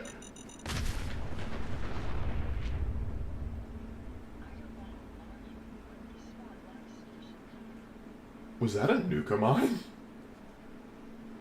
Judas H. Priest, that could have gone badly. I'm lucky to be alive. But yeah, like, it's like, muggles would rely on magic for everything. Well, now that we've got a significant technological lead, we could both work with you on some stuff. Like, for example, instead of your craziness that is having to deliver letters via owl, why not try something like, you know, email? That'd be nice. Also, with your magic, couldn't you come up with, you know, dare I say, clean, renewable energy that's cheap and effective for everybody to use? Wouldn't that be a novel idea? But alas, no. It would make too much sense. I looked it up, and even though... Crap! How many mines did they put out on this road? I looked it up, and even though we can't eradicate most diseases as they have an animal reservoir. Really? Nah. Why didn't the Wizards of the World do shit in World War II? I think that was like the plot of Magical Beast and Where to Find Them was something that was going on like that. But again, Muggle concerns, I guess. But then again, considering the attitude of some wizards, there's like, oh, the Muggles are killing each other again? How funny. Oh, well, hi.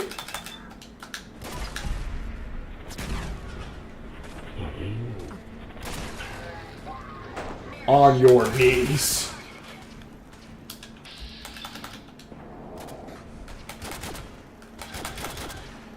Whew. Oh, he's still alive? Hit him! Ada, hit him! I cannot wait to replace you with Cornbot.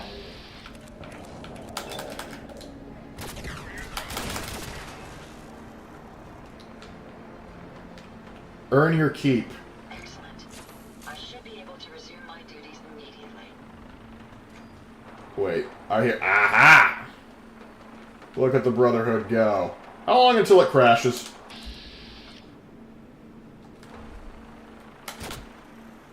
I better go help. Wait, brother. You should not do this alone.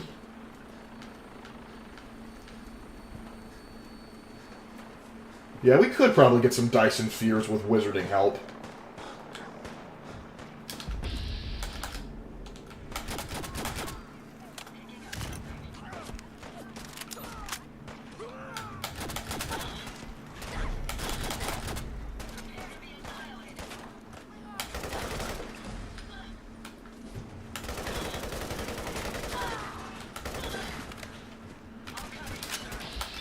Hit him, please.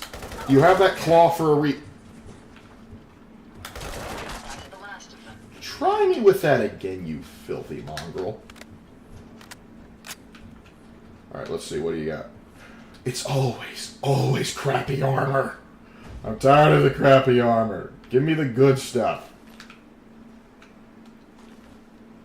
Give me like a cool weapon mod or something. Something I can actually, sink my teeth into. Metaphorically speaking. I don't want to chew on weapons. That's not good for you. Listen, the Wizarding World didn't want to mess with the Assassin's Brotherhood, especially during the Crusades. I bet. Oh, no.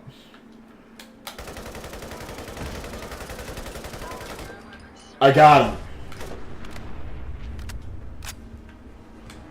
Along with everything else in the general vicinity. Now let me go back and investigate what the heck I just missed out on in terms of loot.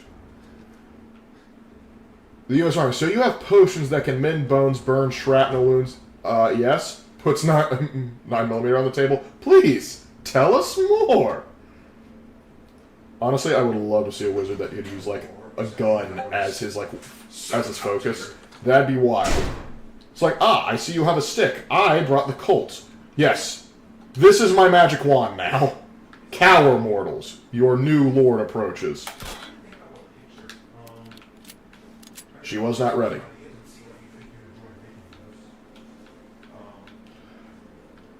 Alright. Everything seems to be on the up and up around here. Aha!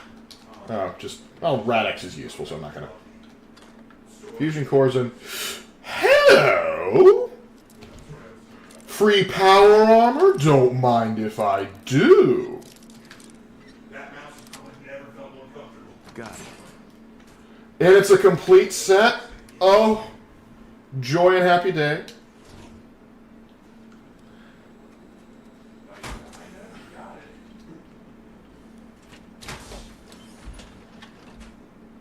From the moment I understood the weakness of my flesh, it disgusted me. I crave the certainty of steel.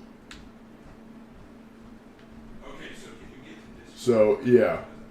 But no, stick, very good. No. Here's the thing. You want me to cast magic with a stick? I need it to be a staff. Them's the rules. Get back here, coward. You like my magic? You're resistant to magic, but not for long.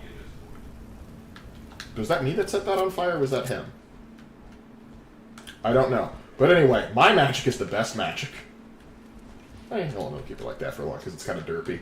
Look how small it is! It's like using the Calibri in Battlefield 1. Which Colt? The 1911, the Python, or the Anaconda? I'm probably going to have to go the Colt. The 1911. The 1911, definitely. It's iconic, and remember, wizards are a little behind the time, so they would look at this as new fancy finagled technology. I remember reading in the... it was like the third book, where they were saying, like, oh yeah, man, we gotta watch out. I've heard that they're carrying like a muggle gun. It's like a muggle wand. It's like called a gun or something. They're like, Harry, you didn't tell your friends what guns were. I mean, I know you grew up in Britain and guns aren't as common, but come on, please break it down for them. What do they teach in Muggle Studies? I think Muggle Studies needs to be a required course now. You need to know what the rest of the world is like out there. Oh, my lord.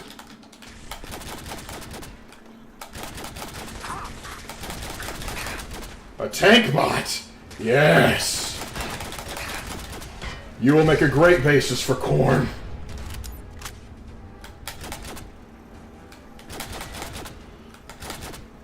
Get back here. My mad scientist, mad magic must be appeased. How does it feel to get destroyed by a bitch-slapping robot? That's gotta be insulting. Mr. Robo-Brain.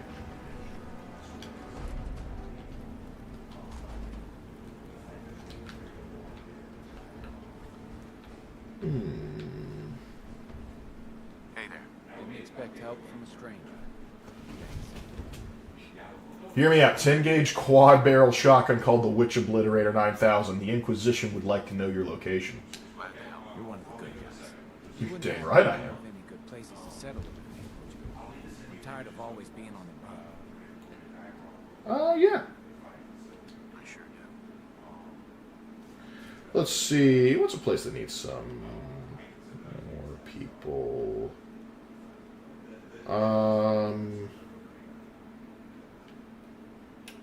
Grey Garden, Sanctuary Hills. Go to 10 Pines Bluff. I think they could use some more people. Thanks.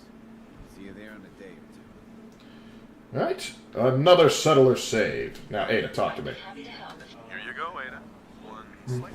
Actually, I'm pretty sure a sizable portion of the wizarding community was basically introduced to it accidentally, or at least by their spouse or family friend. Well, some are. Like, if you're a half-blood, then yeah, there's a good chance that you're going to have some familiarity. Don't worry. But it just surprises me that these kids in wizarding school in, like, the 1980s or 90s, wherever Harry Potter takes place, had no knowledge of what a gun is. Like, it's some sort of new fancy technology. It's like guns hadn't been around for the past 500 years. Good work, Ada. Thank you. If my calculations are correct, the signal is coming from... Oh, this isn't good. I still don't know. Location confirmed. I still don't like that helmet piece. It still looks like the same at the same time. Oh, okay, I understand that. I just wish I could actually activate her hand, like, let her shoot lasers. Or what? Are the Rust Devils? And didn't I massacre them like the morons and peons they were? Crossing the river into the city. The Rust Devils are a group of ruthless raiders who utilize robots for their... Where can I acquire this holy weapon and machine of the gods? I think you have to get it off of Doomslayer. What they can't capture and reprogram... Lark, have you been drinking the Chaos Kool-Aid? No. Hide the corn drinks. I've just been drinking high fructose corn syrup, and it just makes me crave blood for the blood god. Do they know what a nuke is? Listen, if they don't know what a gun is, they have no knowledge of what a nuke is. Absolutely no knowledge. And that would actually be an interesting thing. Like, imagine, if you will, like, Voldemort's reason for, like, hey, we gotta take over the Muggle world wasn't because I'm just Wizard Hitler. It was, hey, the Muggles have the means to unmake the entire world. If we don't stop them, there's a chance we could all blow up. It's like, okay, suddenly that... I just still disagree with them, but it makes far more sense now than it did in the current thing. But then again, Voldemort was evil for the sake of that he was trying to stroke his own ego and trying to do some, wizarding nonsense. So that's... I'm not going to get on him too hard. I think his plans are stupid. Because, if he just didn't have that ego, he would have won. That's it. Fellas, I could have won if I was in Voldemort's positions. You guys could have won if you were in Voldemort's positions. Let's be real. We all could have won if we were in Voldemort's position. Now, before we go down there... Oh, good. We got to juice up this power armor. And we also need to see if I can make a new machine to make the Dark Mechanicum proud.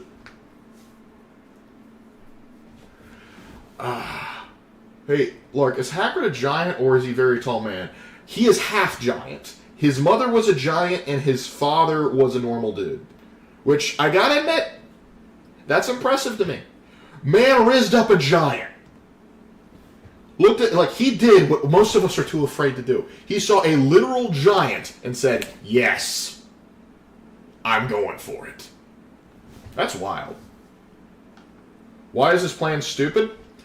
His whole plan, a large portion of it, revolves around taking out a baby, like killing a baby. Let me put it to you this way: he is so obsessed with killing Harry Potter that a lot of his plans sort of go out of order. I know there's a prophecy and all that nonsense, but also he finds a way to divide his soul into multiple parts. But he specifically picks some of the most well-known wizarding artifacts known to man to be his Horcruxes. He could have picked something simple and hidden it in a random location, forgotten about it, and no one ever would have been able to find him. No one. And so he would have been virtually immortal. At least he would have had 7 lives. But no, he had to be all fancy about it. Just absolutely ridiculous. Not to mention, the fact that the only curse he seems to know is the killing curse. He got beat because he tried to use the killing curse on a baby. It is a baby. Why are you trying to kill a baby with the killing curse? I know you have an evil motif to keep up, but literally just leave it exposed in the wilderness for a day. It'll die. But no, we have to try killing, and then, oh, look at that magical shield just suddenly pops up because love. Wild. If you want more on the subject, talk to Raven. He can go on even longer rants than I do. I said this before, my laptop jammed up, but there's a school in Russia also, apparently it's for Quidditch. They uprooted entire trees instead of using brooms. That is metal right there. That is absolutely amazing. I'm actually kind of impressed. Good on you, Russia. I guess that's why they get the Baba Yaga thing from. Wait, if there's a magical school in Russia, is Baba Yaga just like the crazy shop teacher or something? That's crazy. But what are you gonna do? Alright, let's see about getting you with some good stuff. Inner torso match, legendary effect, nuka paint job, no. Decal.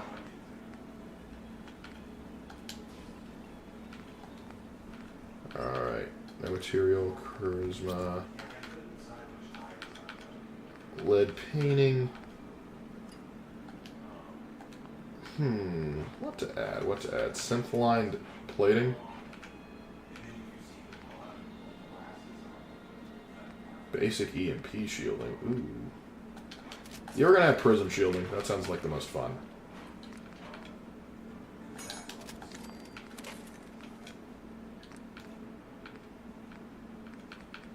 Ooh, I could get railroad paint.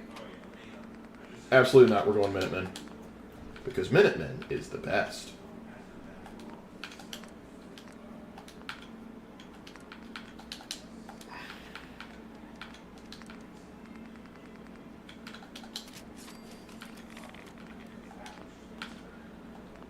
Oh, hold on. I gotta fix that headlamp, too, because that just... It shan't do. It simply shan't.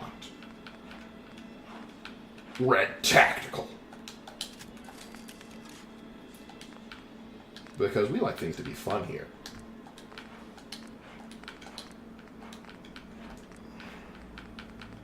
Skill, vibration, here we are. Oh, too far. There we go. It's coming together. Thanks to the Nordic people for buffing them up. Rasputin is a Russian wizard. Changed my mind. Hey, I ain't gonna try and dispute that. That's just the fact that the man can survive all that. Something crazy had to be going on with him. But hey, at least we got a sweet song out of the deal.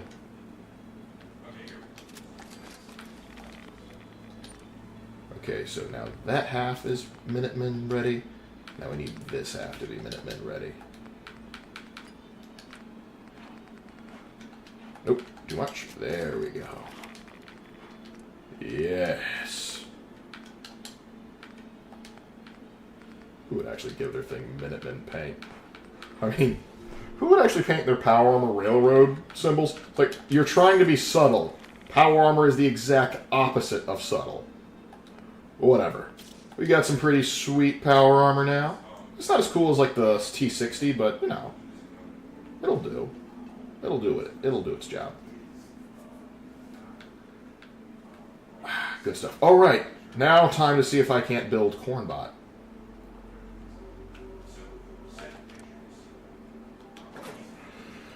All right, it automatically starts off with an automatron, and no, we'll go with an Assaultron head.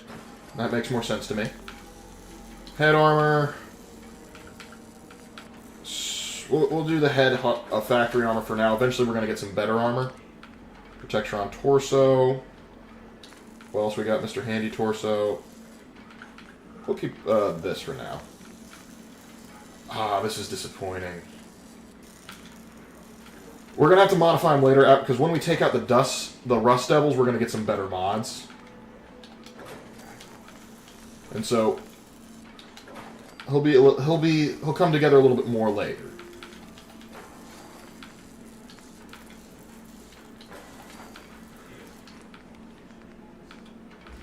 Let's see.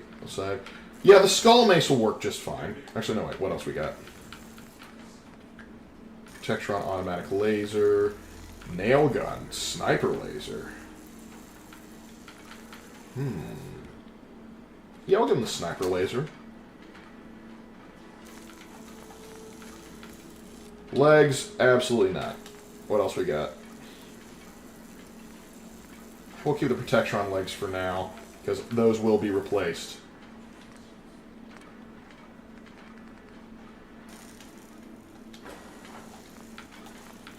that will become more apparent a little bit later. We're going to give you dark blue paint for the Minutemen for now until I can fully construct my vision. But for right now,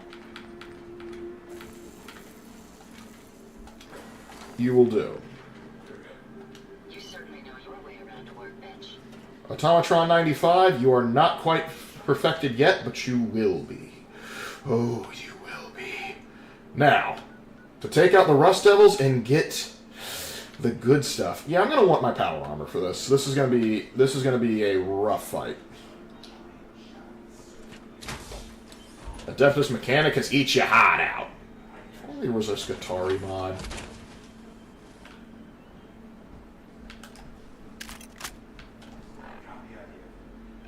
Oh, Somerville Place was under an attack? That's the thing. I wish they would directly tell me. Where's Somerville Place again? I'll go down there and try and repair the damage. No, there goes Salamander. Ultramarine, greatest of them all. No, that goes the Salamanders. I would argue the Dark Angels, because I am biased, though, because I'm painting Dark Angels right now. Which are much as... What the heck happened here?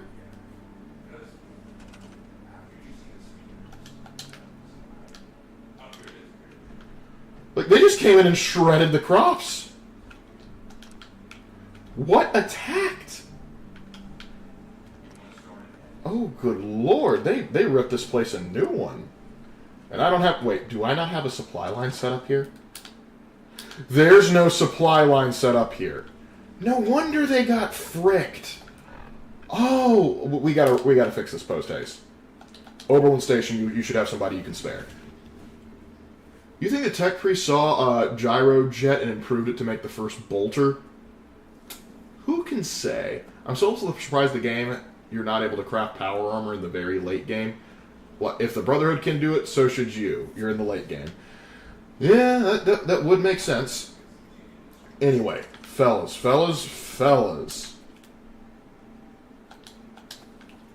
Set up Somerville Place, and you, sir, go to Somerville Place so we can get some defenses. Now, let's go back. We've got defenses to build. I was also surprised in this game... Oh, yeah, we already read that. You give 90s humanity too little credit. If we can beat the Harvesters, we can beat 40k humanity. Maybe on like a one-for-one basis, but raw power, not so sure. Alright. Repair. We will appease corn. Milk for the cornflakes. And by the way, for those of you thinking this is how farming actually works, it does not. I'm pretty fairly certain that was none of you, but still. Alright. That's repaired, and now I'm going to make sure this does not happen again. You will have a fighting chance the next time. First, artillery. Because it's necessary. Next, I'm going to build an obnoxious amount of turrets.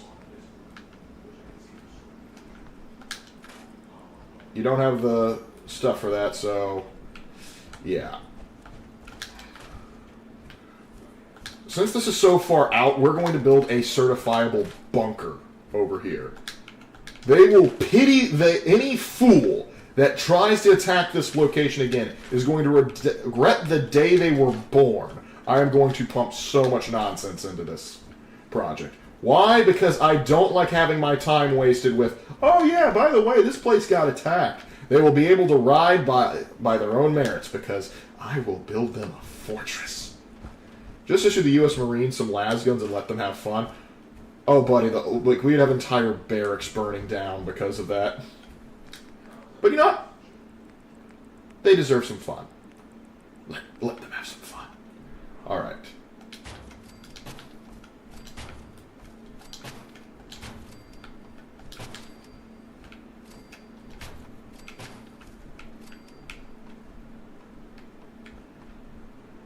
Ooh, that's not looking right. I don't want my floating concrete blocks. Connect, thank you. Connect, thank you. Alright, let me out. Come on. There we go. Perfect. Now we begin the building process.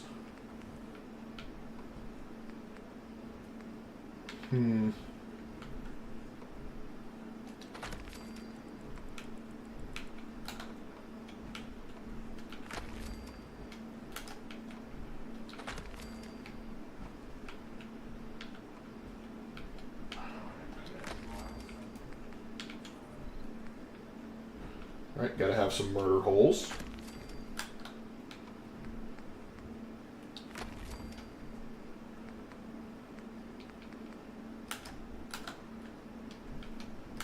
Just hook. Thank you.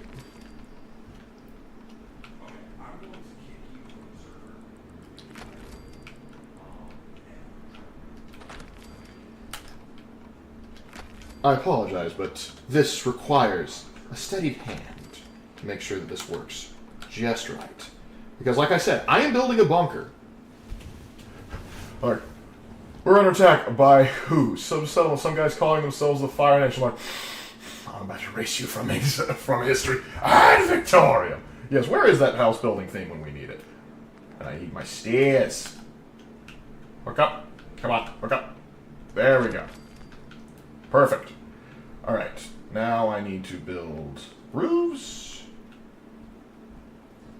Or floors again. Come on! Connect! Where are you? Ah, there we go.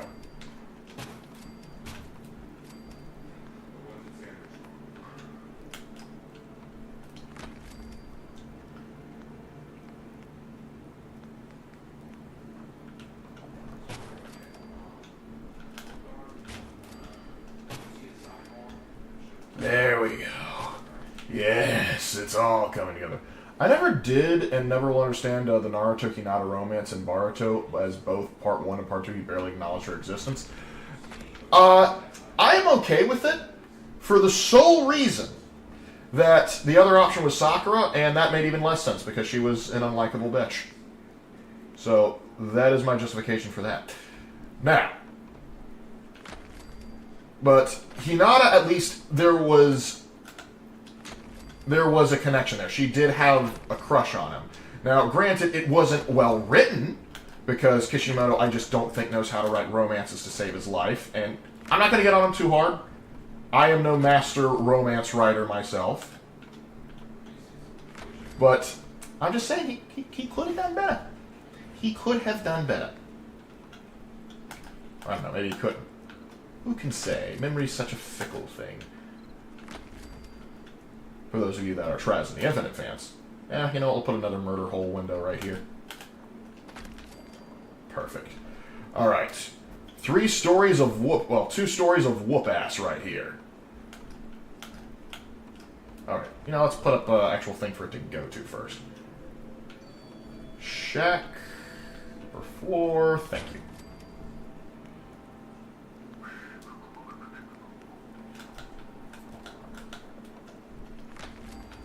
Now, we begin in earnest.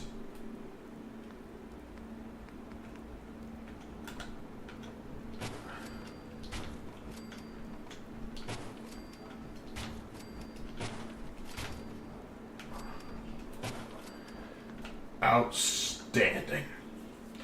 And now for the piece de resistance. We're going to add in the guns.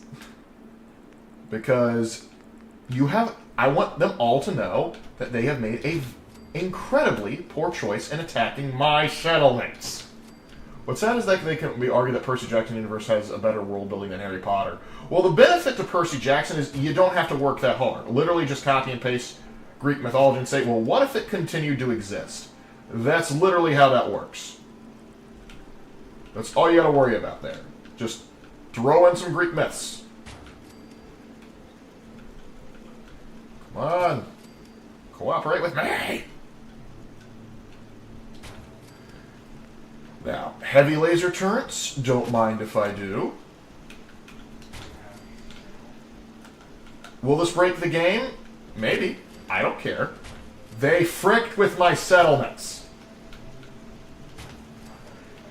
And now, because I hate them even more, missile turrets. Because I think they deserve to die. Think we got enough turrets? Nah, we need another. What? You know, just for the sake of variety. Just for the sake of variety.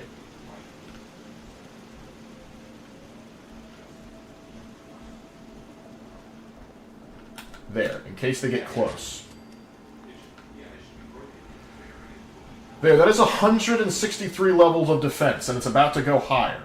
Because you, sir, are assigned to something. Where's the new guy? You know what? You are no longer a farmer. You are now in the guard. Okay, yeah, I'm gonna have to neaten some of this up. Do you have that mod where you don't have to hook the tree? Yes. Because, gosh dang it, if I can shove nuclear power into a battery, I'm gonna put it into a turret. I do have that mod because I hate having to tie my stuff everywhere. It's annoying.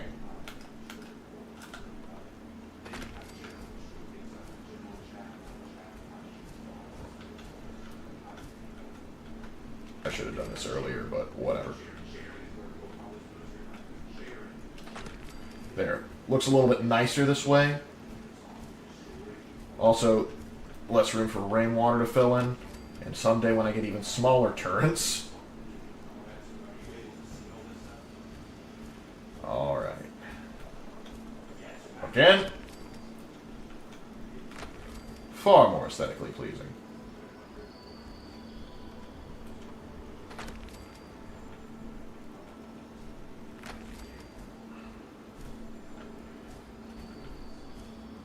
Alright.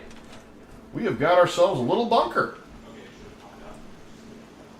And now we can put some beds in here to make it actually worthwhile. First floor will, actually no, second floor is going to be where we keep our staff, where our Minutemen are going to sleep. The first floor will be my workshop. Crap. Hold on. Overkill is underrated. Not even over just absolute destruction. I want them to attack it now. I need them to attack it now. It will now be such catharsis to just... I don't even need to lift a finger. I'm just going to let automation do its work. And you know what? Cornbot's going here. This place will be protected by Cornbot. And oh, what a glorious day that will be.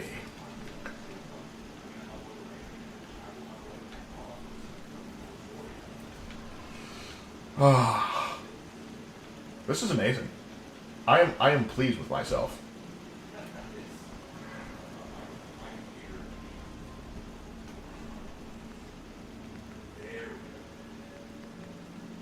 There's not enough room. Oh, that sucks. Well, I can move it and transfer it. That'll be fine. Anyway, let's build some crafting stations.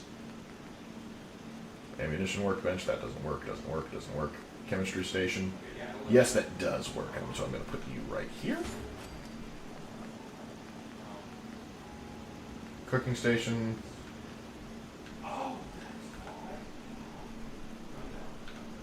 There we go. Decal workbench. Don't care, don't care, don't care, don't care, don't care. I care about that. I actually do care about that. We're going to put that right there. Power armor station, maybe later. Weapons workbench. Yes. Nuka mixer. Where's the armor workbench? Oh, not as important. Alright, this place is ready to go. I'll come back and add some lights a little bit later. Yep. So, ladies and gents, I would recommend you move from this dinky house into the bunker of bunkers, my friend. Because unless you have heavy artillery, nothing's getting in there. Absolutely nothing. Now, back to what I was doing before I was so rudely interrupted. Yeah, Lark, I spent too much time with the Krogans. Nah, that was just me chilling with Rogel Dorn. And honestly, both Rogel Dorn and Porter Robbo were saying, like, you know, I could use some more guns. Because if you don't have gun, if you still have a problem, use gun. And if that don't work, Use more gun. The engineer from TF2 would not lead me in the wrong direction, would you? Ada, keep up. We have science to do. And magic. Magical science. So let's see. You need to put touches in or else mobs are going to spawn in. Torches? Oh, right. Oh no! Yeah, and I hope they spawn in and then they walk right out and immediately burn to a crisp. Speaking of which...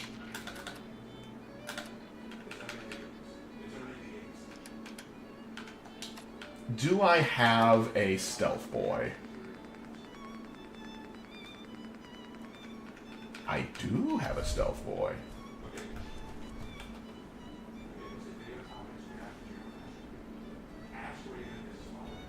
Now be very, very quiet.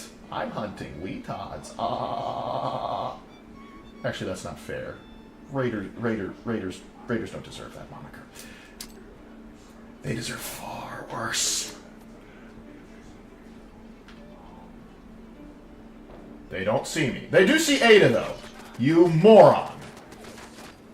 Imagine how the Covenant would react to Mass Effect as one of the people could join the Council. Ooh. That'd be interesting. I'd be more interested to see 40k mix with Mass Effect, or vice versa. Maybe just your stealth boys not last very long. Keep shelling! Oh crap, that satellite dish is gonna take up most of the fire. Don't care, still looks cool.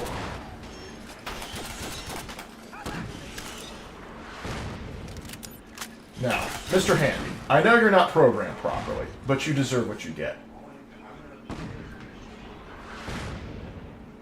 Keep raining hellfire, boys. There we go. That killed something.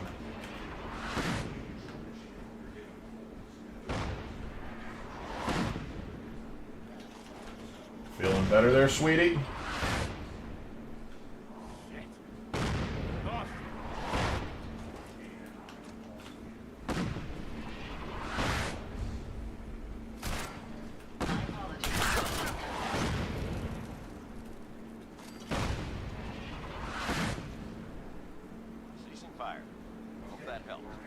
It did. It did. And that's why you gotta love the Minutemen. Just, oh, is there a problem? Few blasts later, now there isn't. Artillery really is cool people in the server, so I know they'll enjoy that. But anyway, I'm gonna go check on Lark. He's wrapping up his stream pretty soon. I want to see 40k meet Star Trek. And, That'd be wild. Glad we got that figured out. I think it's predictable how that would go. I'll also send you some more. Also, don't forget to read. I sent you that. Alright, this is where you're going to get some very fun mods for your robots. Yeah, I think you'll find it interesting. Because, oh, I actually have to unlock it. So let me go back up and try and fix that. Sorry I'm late, guys. I got to talking with my buddy Jay, and that went a lot longer than I thought it would. Well, hey, that's okay. Sometimes you get into it, you do.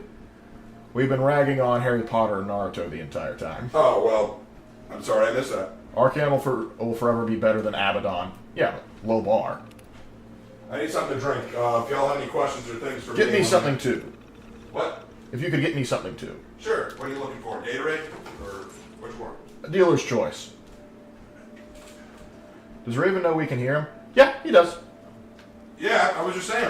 I'm back. Yeah, I think they heard part of your conversation with Jay. Oh, yeah, I was talking with Jay. Jay was having some trouble joining the Discord server. I had given him permission to join, but he couldn't say anything, and that was because he didn't have a role. So I made him an admin, and now he has access to everything. Nice. And he's never used Discord before, so he's getting used to it. Hey Raven, Lark's become a corn worshiper. Not a worshiper, an enthusiast. I just enjoy shoving bloodthirsters in my machines. Alright, Lark, your drink. You mean Got it. Thank you. Good catch. Alright. Alright, what a mess. Hey Raven, I just had my first conversation with Tali, and now I feel sorry for the Geth. The Quarians are jerks. I like Tali. I don't know why you think they're all jerks just because of her.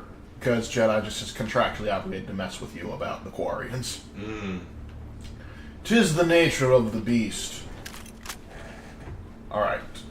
Oh, Jay has offered for my birthday or Christmas to draw an image of the Raven Lord versus Daggeroth. Ooh, that'd be sweet. He's actually excited. He's got a cool idea for it. Well, that Jay draws comic books, so I'm pretty sure that's your. Oh wait, no. Gotta change it up. Jay is just such a is just an dude. You want to know what he did while we were talking? Because Jay was on a walk, and suddenly he saw his cat chasing a mouse. He reached down and scooped up the mouse and just carried it away from the cat. Like, just dude. Nah, just let it happen. Let nature take its course. No, I was literally like, is the mouse trying to bite you or anything? Like, nah, he just curled up because he knows that he's safe there. I'm like, dude, that's so Chad, man. Is he a Disney princess?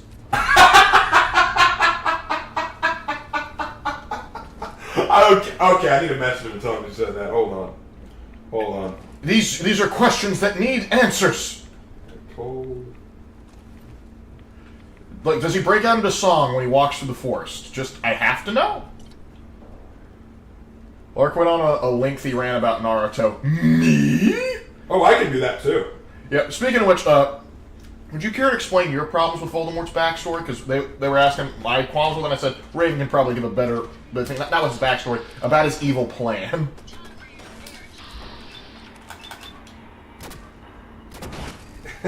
Anyway, sorry about that. I was just thinking about some...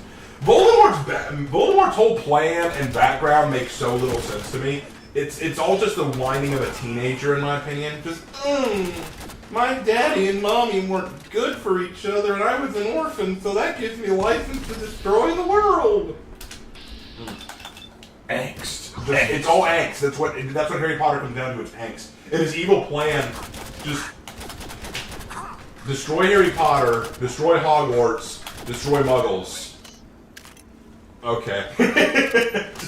I wish you luck against the armies of the fricking world. I do not like Voldy. Voldemort. Ba-doom, boom, boom. Even if Ray finds did a heck of a job portraying him. Well, Ray Fiennes is a just fantastic actor, but he was given a terrible character. Yeah, he wasn't a fan of it just because, what is this? Nimble assault rifle. Hey. That's not an assault rifle. This is a freaking water-cooled machine gun. Lark has will be called Baboon Blade. Yeah, we'll be using Baba Booey Blade. Baba Booey. We were talking about zombie storage earlier in the stream, so I was wondering what are your guys' thoughts on Plants vs. Zombies? It's a fun little app game. It's a little app game. It's cool. It doesn't take itself seriously, and so I'm going to treat it with that kind of respect. Yeah, there you go. Anything else? Do I need to rant about Naruto right now? Or do I need... What would you Hey, if like you want to give your opinions on Naruto, I was explaining why I was fed up with one, Naruto's goals in Shippuden. Yeah. I was also upset with, Sakura. I viewed her as being effectively worthless. Yes. And how Might Guy should be the one doing training, and because Kakashi is his terrible teacher.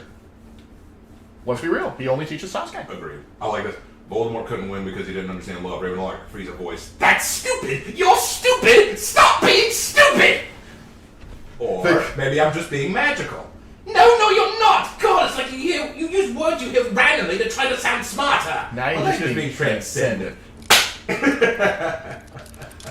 Love it. Hey Raven, I heard a few different versions of "Baby It's Cold Out" without the altered lyrics. I thought you'd be happy. Oh, I am. That's great. I think it's a good song. It's not the best Christmas song, but I think it's a really cute love song. I think it's innocent. I think that it's got a good heart to it.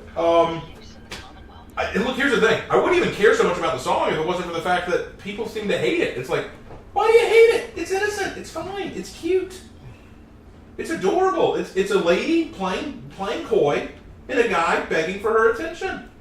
It's a game. What I love is that even given the context, there's people that still that they just can't fathom. It's like, oh, it was a husband and wife that wrote this song, and they're sort of playing with each other. Raven, no, it's Raven. Raven, was there any movie showing a good Mary Sue that you know of, since I do not know enough movies? Is that contradictory in terms?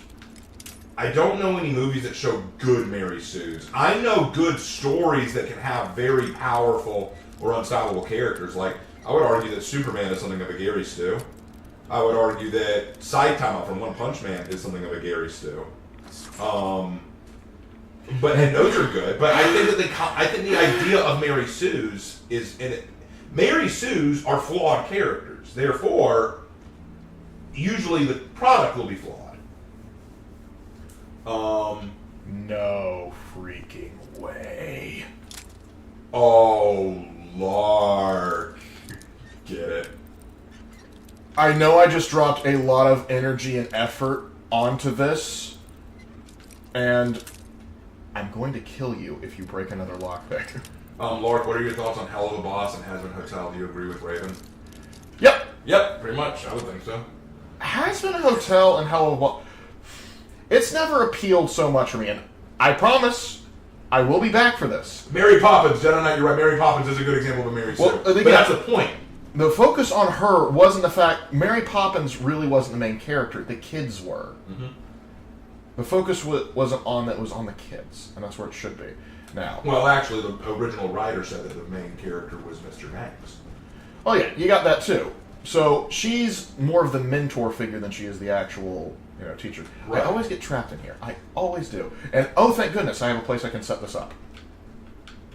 I hate the Mariah Carey song that has retail workers trembling in November. Oh, Mariah Carey song, All I Want for Christmas Is You. I actually like the song. I think it's cute. I think it's very catchy and upbeat, which I think is fine. I do think it gets overplayed, though. That much I will agree with. All right. And now, I take my rightful place. Oh, it still has a fusion core in it? Nice. Come to Papa. Oh, baby. And the best part about this, look at that. Literally glowing eyes meme right here. I love it. Now, where... By the Omnissiah, brother. Brother. Jeez. I love it. Just what a find. What an amazing find. If only I could get these tanks working, because by golly, that's some derpy look. It's like, I will be back for you. I will not leave you here in the hands of these evildoers for long. I just blew something up and I didn't mean to, but that's okay. I'm content with that.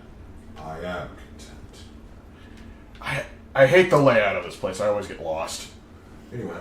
Is that a Space Marine suit? It's pretty freaking close. It looks like it, doesn't it? Actually, the way it's designed, Brother. it's kind of closer to what the Leagues of Votan have. Brother. Anyway, anything else y'all want to ask or discuss? yeah. Welcome to Camp We're Navarro. going to be running a little later tonight anyway, because there's no way you're leaving that suit behind. Not a chance. Because you're going to forget if we just end the stream here. Yep. Oh, wow, I was already in the final room.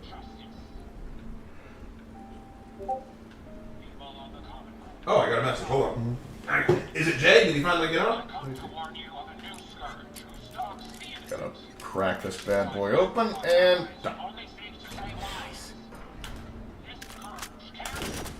Finally, that was annoying. Okay, now to deal with Jezebel. You don't look like Jezebel. What are you doing here? I hate Jezebel. I don't like Jezebel. Maybe I'm just a rust devil wearing a clever disguise. Please, don't. If it makes you feel better, I don't know who Jezebel What is. intelligence. Why don't you just tell me why you're here? And why we're even bothering to have this conversation? Hunting down a radar beacon. A radar. Lark, I personally think the piece Naruto achieved temporary. As usual, when figures like Naruto die, the piece falls apart. And you don't Yep. the typical part scatter. Temporary stuff. I can't What would be the best melee weapon to use in power armor in real life? Probably like an axe of some kind. And I usually am. Then Or a perhaps hammer. we can help each other with our respective. If you get like a warhammer, you'd be in business. I'm listening. How refreshing. Then allow me. This is definitely an abomination of science right here. How can I put this as simple as possible so someone at your processing speed can understand? I'm going to kill you. It is important to me you understand you are going to die. I will kill you. Radar beacon. You're going to need access to the facility. I'm willing to provide said access, but you'll have to fulfill two simple conditions. All right, accept. You need to get me as far away as you can from these lunatics. And two, find me a new body. Once both conditions are satisfied, I'll gladly provide you with everything you need. Raven, what elements would you put into a For Honor battlefield map to make it interesting? It would put the horses in one of those elements. I mean, yeah, you could put horses in. I would just want, if I were to add stuff into a For Honor map, I would add pitfalls, I would add Destination. horses, that'd be kind of cool. As a gesture of good faith. maybe if I were to, like I mentioned that I might add a ship battlefield In the middle of a hostile where location and get the ship rocks every now and then, causing the minions to all die at once, and you have to refresh minion lane. That'd be kind of cool. Alright, I've taken filthy Jezebels. Ahab the Arab, Sheik of the Burning Sand! Oh no! Well, come on. Oh, Ahab went down a lot quicker than I remember. Monstrosities. By the Omnicide, brother. Good lord. Alright.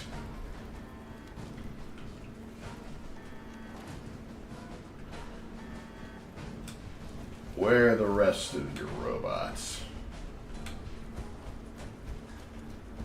I come in peace. You shall come away in pieces. Open up, dagnabbit.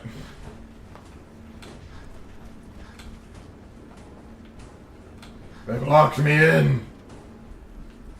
Oh no, they've locked me in. Whatever will I do? Is there like a console or something on here? Of course, it can't just be an easy exit.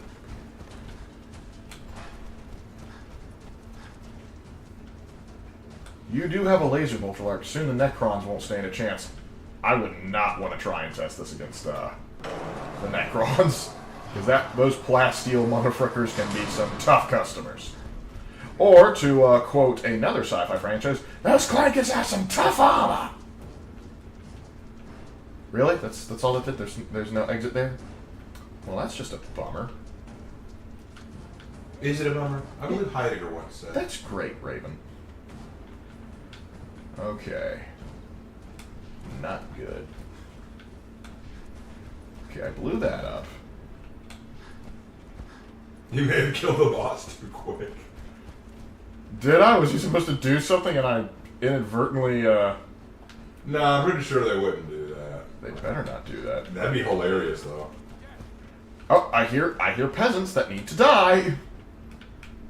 Oh, freaking maglocks.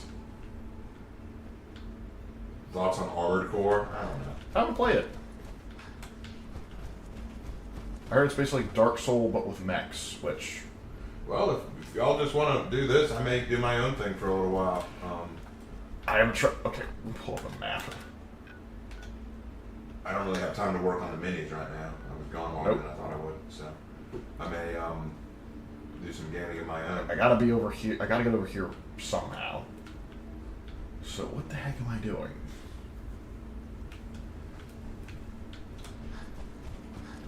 I killed you. There's no other area around here. Which that door opens, which I know it doesn't. Is there... Maybe I need to... Maybe this terminal over here will unlock something?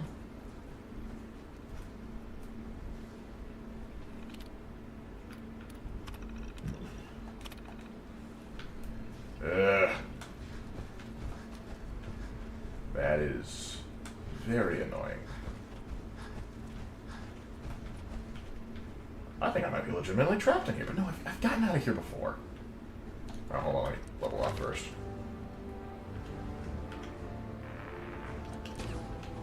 Their blacksmithing's been improved.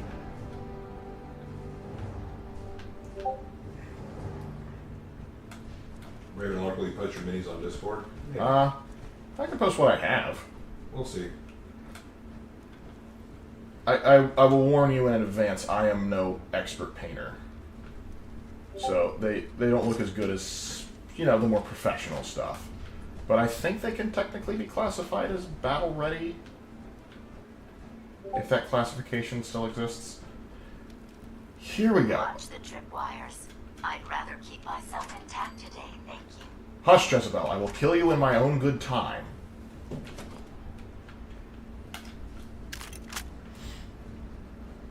Alright. We made it through. That was annoying. You really Oh, are hold on, I taking the just got a path of message on least Instagram. resistance here, aren't you? Shut up, Jezebel. I will kill you later. We may have an enemy nearby. Here. Come and get me. Lost but not forgotten.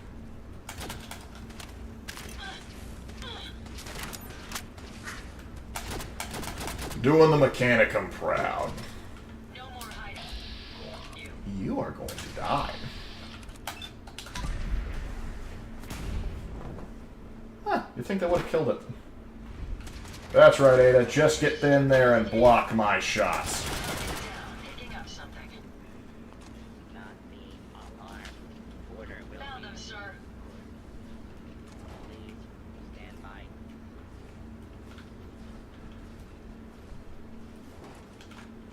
Alright. What I really need is to... Raven, what if you took your Metamorphosis story and reworked it so it had a Jekyll and Hyde slant to it? Oh, so like a yin-yang kind of thing? Interesting idea. I feel like that's been done before, though, in different concepts. And I don't... That wasn't the point. The reason... What I wanted to get out of Metamorphosis was I wanted to explore different facets of looking at the way the sexes interact and treat each other. The idea was that you have this guy who grew up a guy, was always a guy, was glad to be a guy, suddenly wakes up as a girl, and he doesn't know how to cope with that. He doesn't know how the world looks at him. But when he interacts with old friends and associates, he learns how they viewed him as a guy because they don't know that he's a girl. They don't know who they're talking to. So he learns how they viewed him. He learns how the way he acted as a guy isn't how he should act as a girl, but he doesn't understand why how he does that kind of stuff as a girl is a bad thing. He also realizes that some of the expectations put on him as a guy, a girl would never have those same expectations. Like, it's kind of an exploration of, like, how the two view each other and the conflict that comes from each other. If I just made one where the girl is the darker side and the guy is the lighter side, or if the girl was more slutty and wild where the guy wasn't as much. Like, I feel like that's what they did when the anime To Love Ru with this one alien who basically, he's a brother and sister in the same body, and whenever he sneezes, he switches between the brother and sister. The sister is way more slutty and childish and wild, whereas the guy is more manly and desperate to prove himself, but also a little bit clumsy. Like, I feel like they did that in that one already. I feel like that's already been something that's been approached. What I wanted to do here, though, I'm already working on an alternate Metamorphosis story called The Sorceress, which is already going pretty well. Detected. Anyway. Oh, she's got some fun power armor herself. Hey, Raven, Lark, what are your opinions on Discord's new changes? I'm not a fan of the new UI. It's just unintuitive to me. I haven't noticed, honestly. I like, not to be dismissive, but I haven't noticed. She actually has decent power armor. But not good enough. Had I a body, I would have killed her myself. Oh well. 6 of one, half dozen of the other. Good job, human. Tesla rifle. I'll take that, thank you. And I better take the rest of this too. Just in case I find a power armor frame. Heads up. I'm gonna need you to carry some of this nonsense.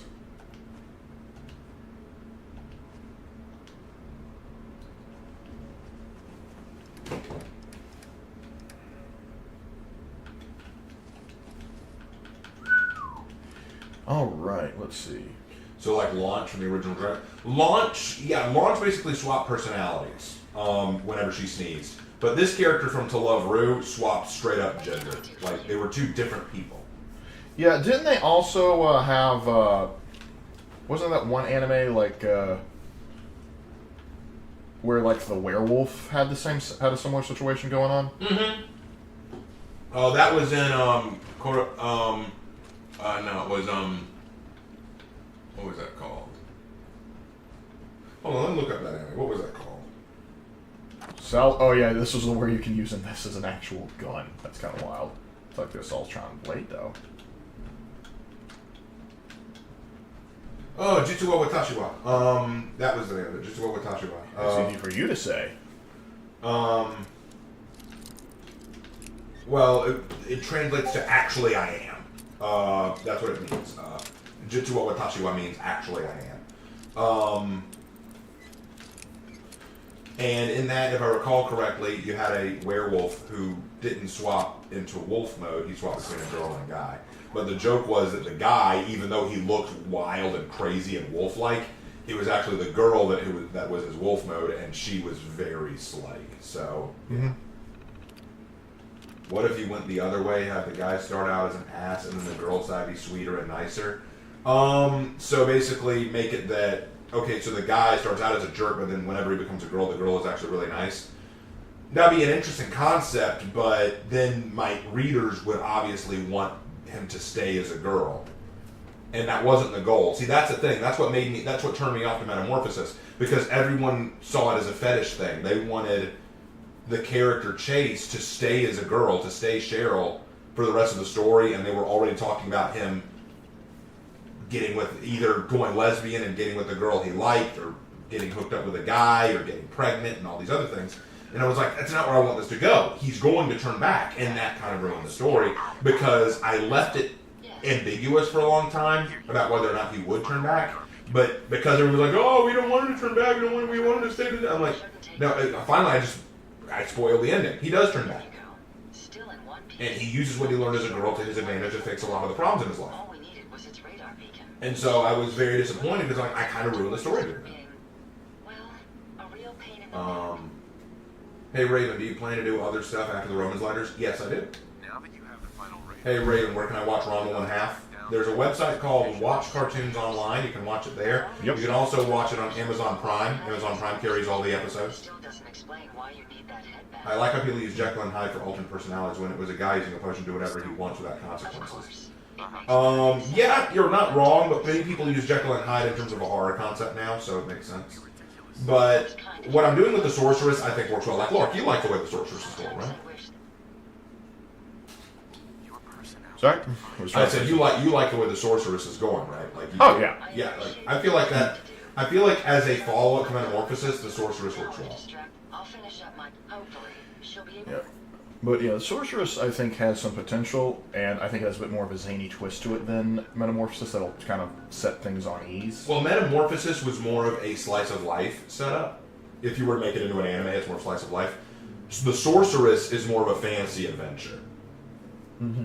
And that's what I think makes me like the Sorceress a bit more. I hope to do more with the Sorceress. Oh, what the You gotta tap the screensaver. There we go. No. There we go. Hit cancel. Hey, Raymond Lark, where did the people get the idea that the Bible justifies slavery? Because there are verses in the Old Testament that talk about how to treat your slaves, and there are verses in the Old Testament where God talks about how there are certain days that the Jews can take slaves. But slavery back then works differently than it does now, so that's a different topic. They also look at Philemon, but they misunderstand it. I never saw Metamorphosis as a fetish story. I always thought it was the same thing from a different point of view. We put that's the point. We didn't do ourselves any favors considering where we posted it. Yeah, unfortunately. But yeah, like, genuinely, I'm glad you saw it that way. I wish more people saw it that way. I would argue that the ability to change back and forth would open the character's eyes to how much of an ass he's being and help him understand that people respond better to kindness. Yes, that is a possibility, but you're also assuming that he wants to change himself. There are some people who are asses who feel like being an ass is the way to be. They feel like, as an ass, they get what they want. Like, think about it like this. Think about it like this. Why does the bully become a bully? A bully knows that he's hurting people. A bully knows that he's making other people's lives miserable. He already knows that. But if he let's say that you had a bully who swapped into a sweet, very kind girl, and people really like that girl, but that girl did not get all the same things. Like, the bully at the end of the school day ends up feeling real good about himself, getting the nerdy kid's lunch money, and he just feels really tough and cool and powerful. The quiet, demure, kind girl may get more people to like her, but she also doesn't go home with money. She doesn't feel confident in herself. There's a lot of stuff that the bully doesn't get, and the bully may not like that. So the idea is a good one, but there are other ways to look at it, I would say. But yeah, I actually, with the Sorceress, one thing that worked about the Sorceress that I like is I just went ahead and threw the idea that he's turning back out the window. I answered that question at the very beginning. I fixed that problem right there, and I've moved on from that. Because Ripped now off the with Band-Aid. because with that question out of the way, I can now explore everything else I want to. No one's gonna have to say, "Is he gonna turn back? Is he gonna go gay? Is he gonna?" I'm like, I'm answering that right now. Fixed. Okay, now we can shut up about it and follow an actual story. And so I think that actually helps the sorceress a lot more. That helps that story because now I don't have to worry about it. You know, I can focus on the story rather than the question. You know what I'm saying? Yeah. I feel like that just helps it. Oh, I got a Discord message. 1 second. Is it my boy? Is it my boy? Oh, it is Aaron. Yes. Oh, it's beautiful. Oh, yeah, Nate, I guess you're okay. Okay, fix that. Hey, Raven and Lark, World War I is the most creepiest war in human history by far. I looked at the images.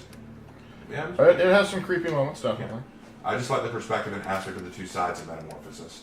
Well, I'm glad you liked it, man. I'm glad that you enjoyed the perspective change. And I feel like the Sorceress provides that, too, if you've read that. Like, I mean, I don't know how many people actually read my stories. I'm not saying that to be mean. I'm just saying I think a lot of my fans watch me for the YouTube stuff I make, but not everyone watches me for my writing. Like, that's the thing. Yeah. Like, because that's why I made a separate channel for my writing stuff, because no one was watching the writing stuff on this channel, so I just moved it. But if any of you have actually read my story so far, The Sorceress, let me know. I'd love to know who's actually read it. If you have, great. I'd love to talk to you about it.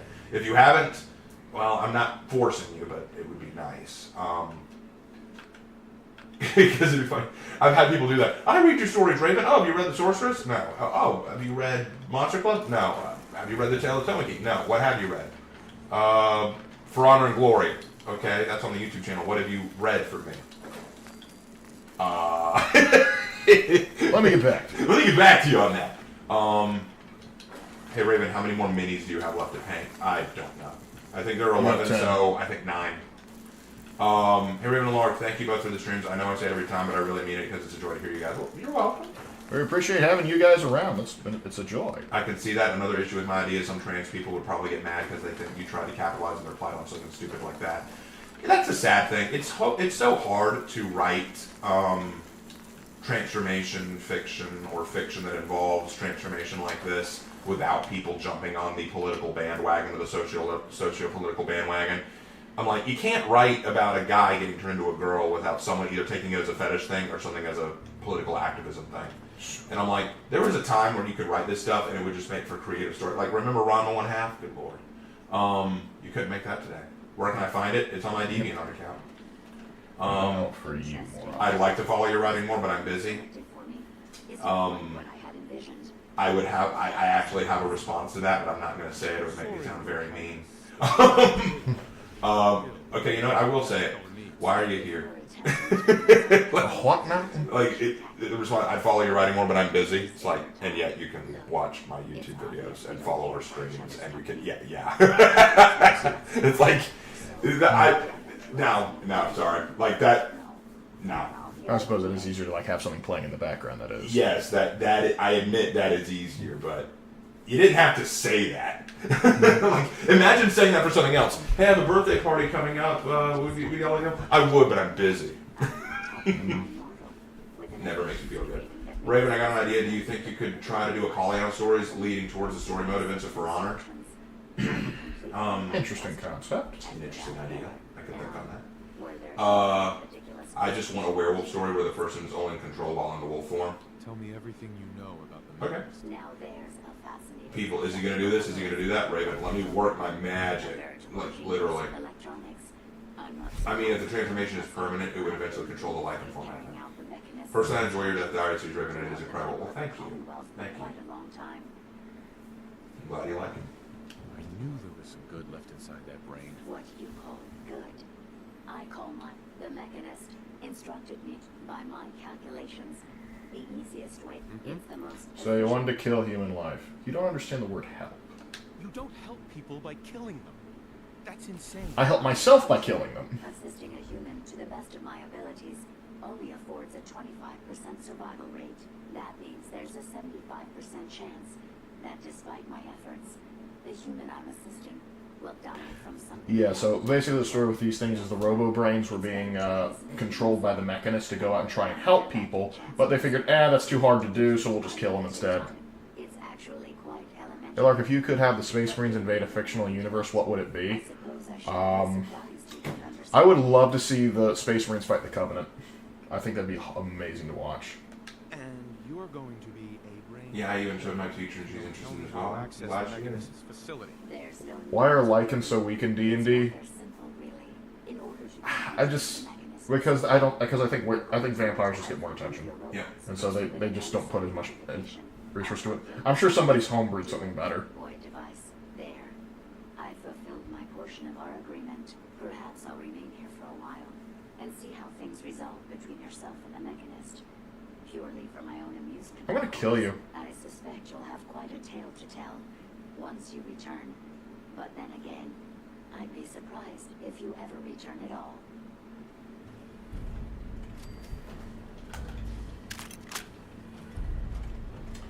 Get out of the thing. Asteroid. She deserved to die. And I will not apologize for that. Alright. We're going to end it there, and next time we get here, I will build Cornbot, because hopefully I'll have some better parts by then. So, because we've gone way over than what I thought we were going to do. But hey, we found XO1 armor, and that took priority. So, ladies and gentlemen, I appreciate that you have stuck with us for this long. And I believe our next stream is coming up Friday. Yes, it should be coming up Friday, although I might join Havoc's stream tomorrow if he's up for it. So we'll see what happens there. Because, as you know, the new season starts tomorrow. And so I might be involved with that. I'm also going to be doing some writing tomorrow. Kind of want to work on the Sorceress now since we've been talking about it so much. If anyone reads it. Anyway, thank you guys so much for watching. Lark, did you have fun? Oh, I had a blast. It was pleasure ranting on all sorts of stuff and then, purging the Commonwealth of filthy tech heresy. That's how it goes. So, yeah, and she deserved the entire charge pack. She was a monster. And also she's trying to break my KD record. So, we can't have that. Just can't. Just simply shocked. We're simply shocked. And so, appreciate it. And I will give you guys the heads up. I am hanging out with some friends Friday night, so I will not be able to help out with the Havoc stream. Or, sorry, rather help out with the Friday stream this time. So, I will be absent from that. Yep, so this Friday, Lark will not be there. So, anyway, pleasure to have you guys here. Stay classy, and we'll see you in the next one. See you in the next one. Take care.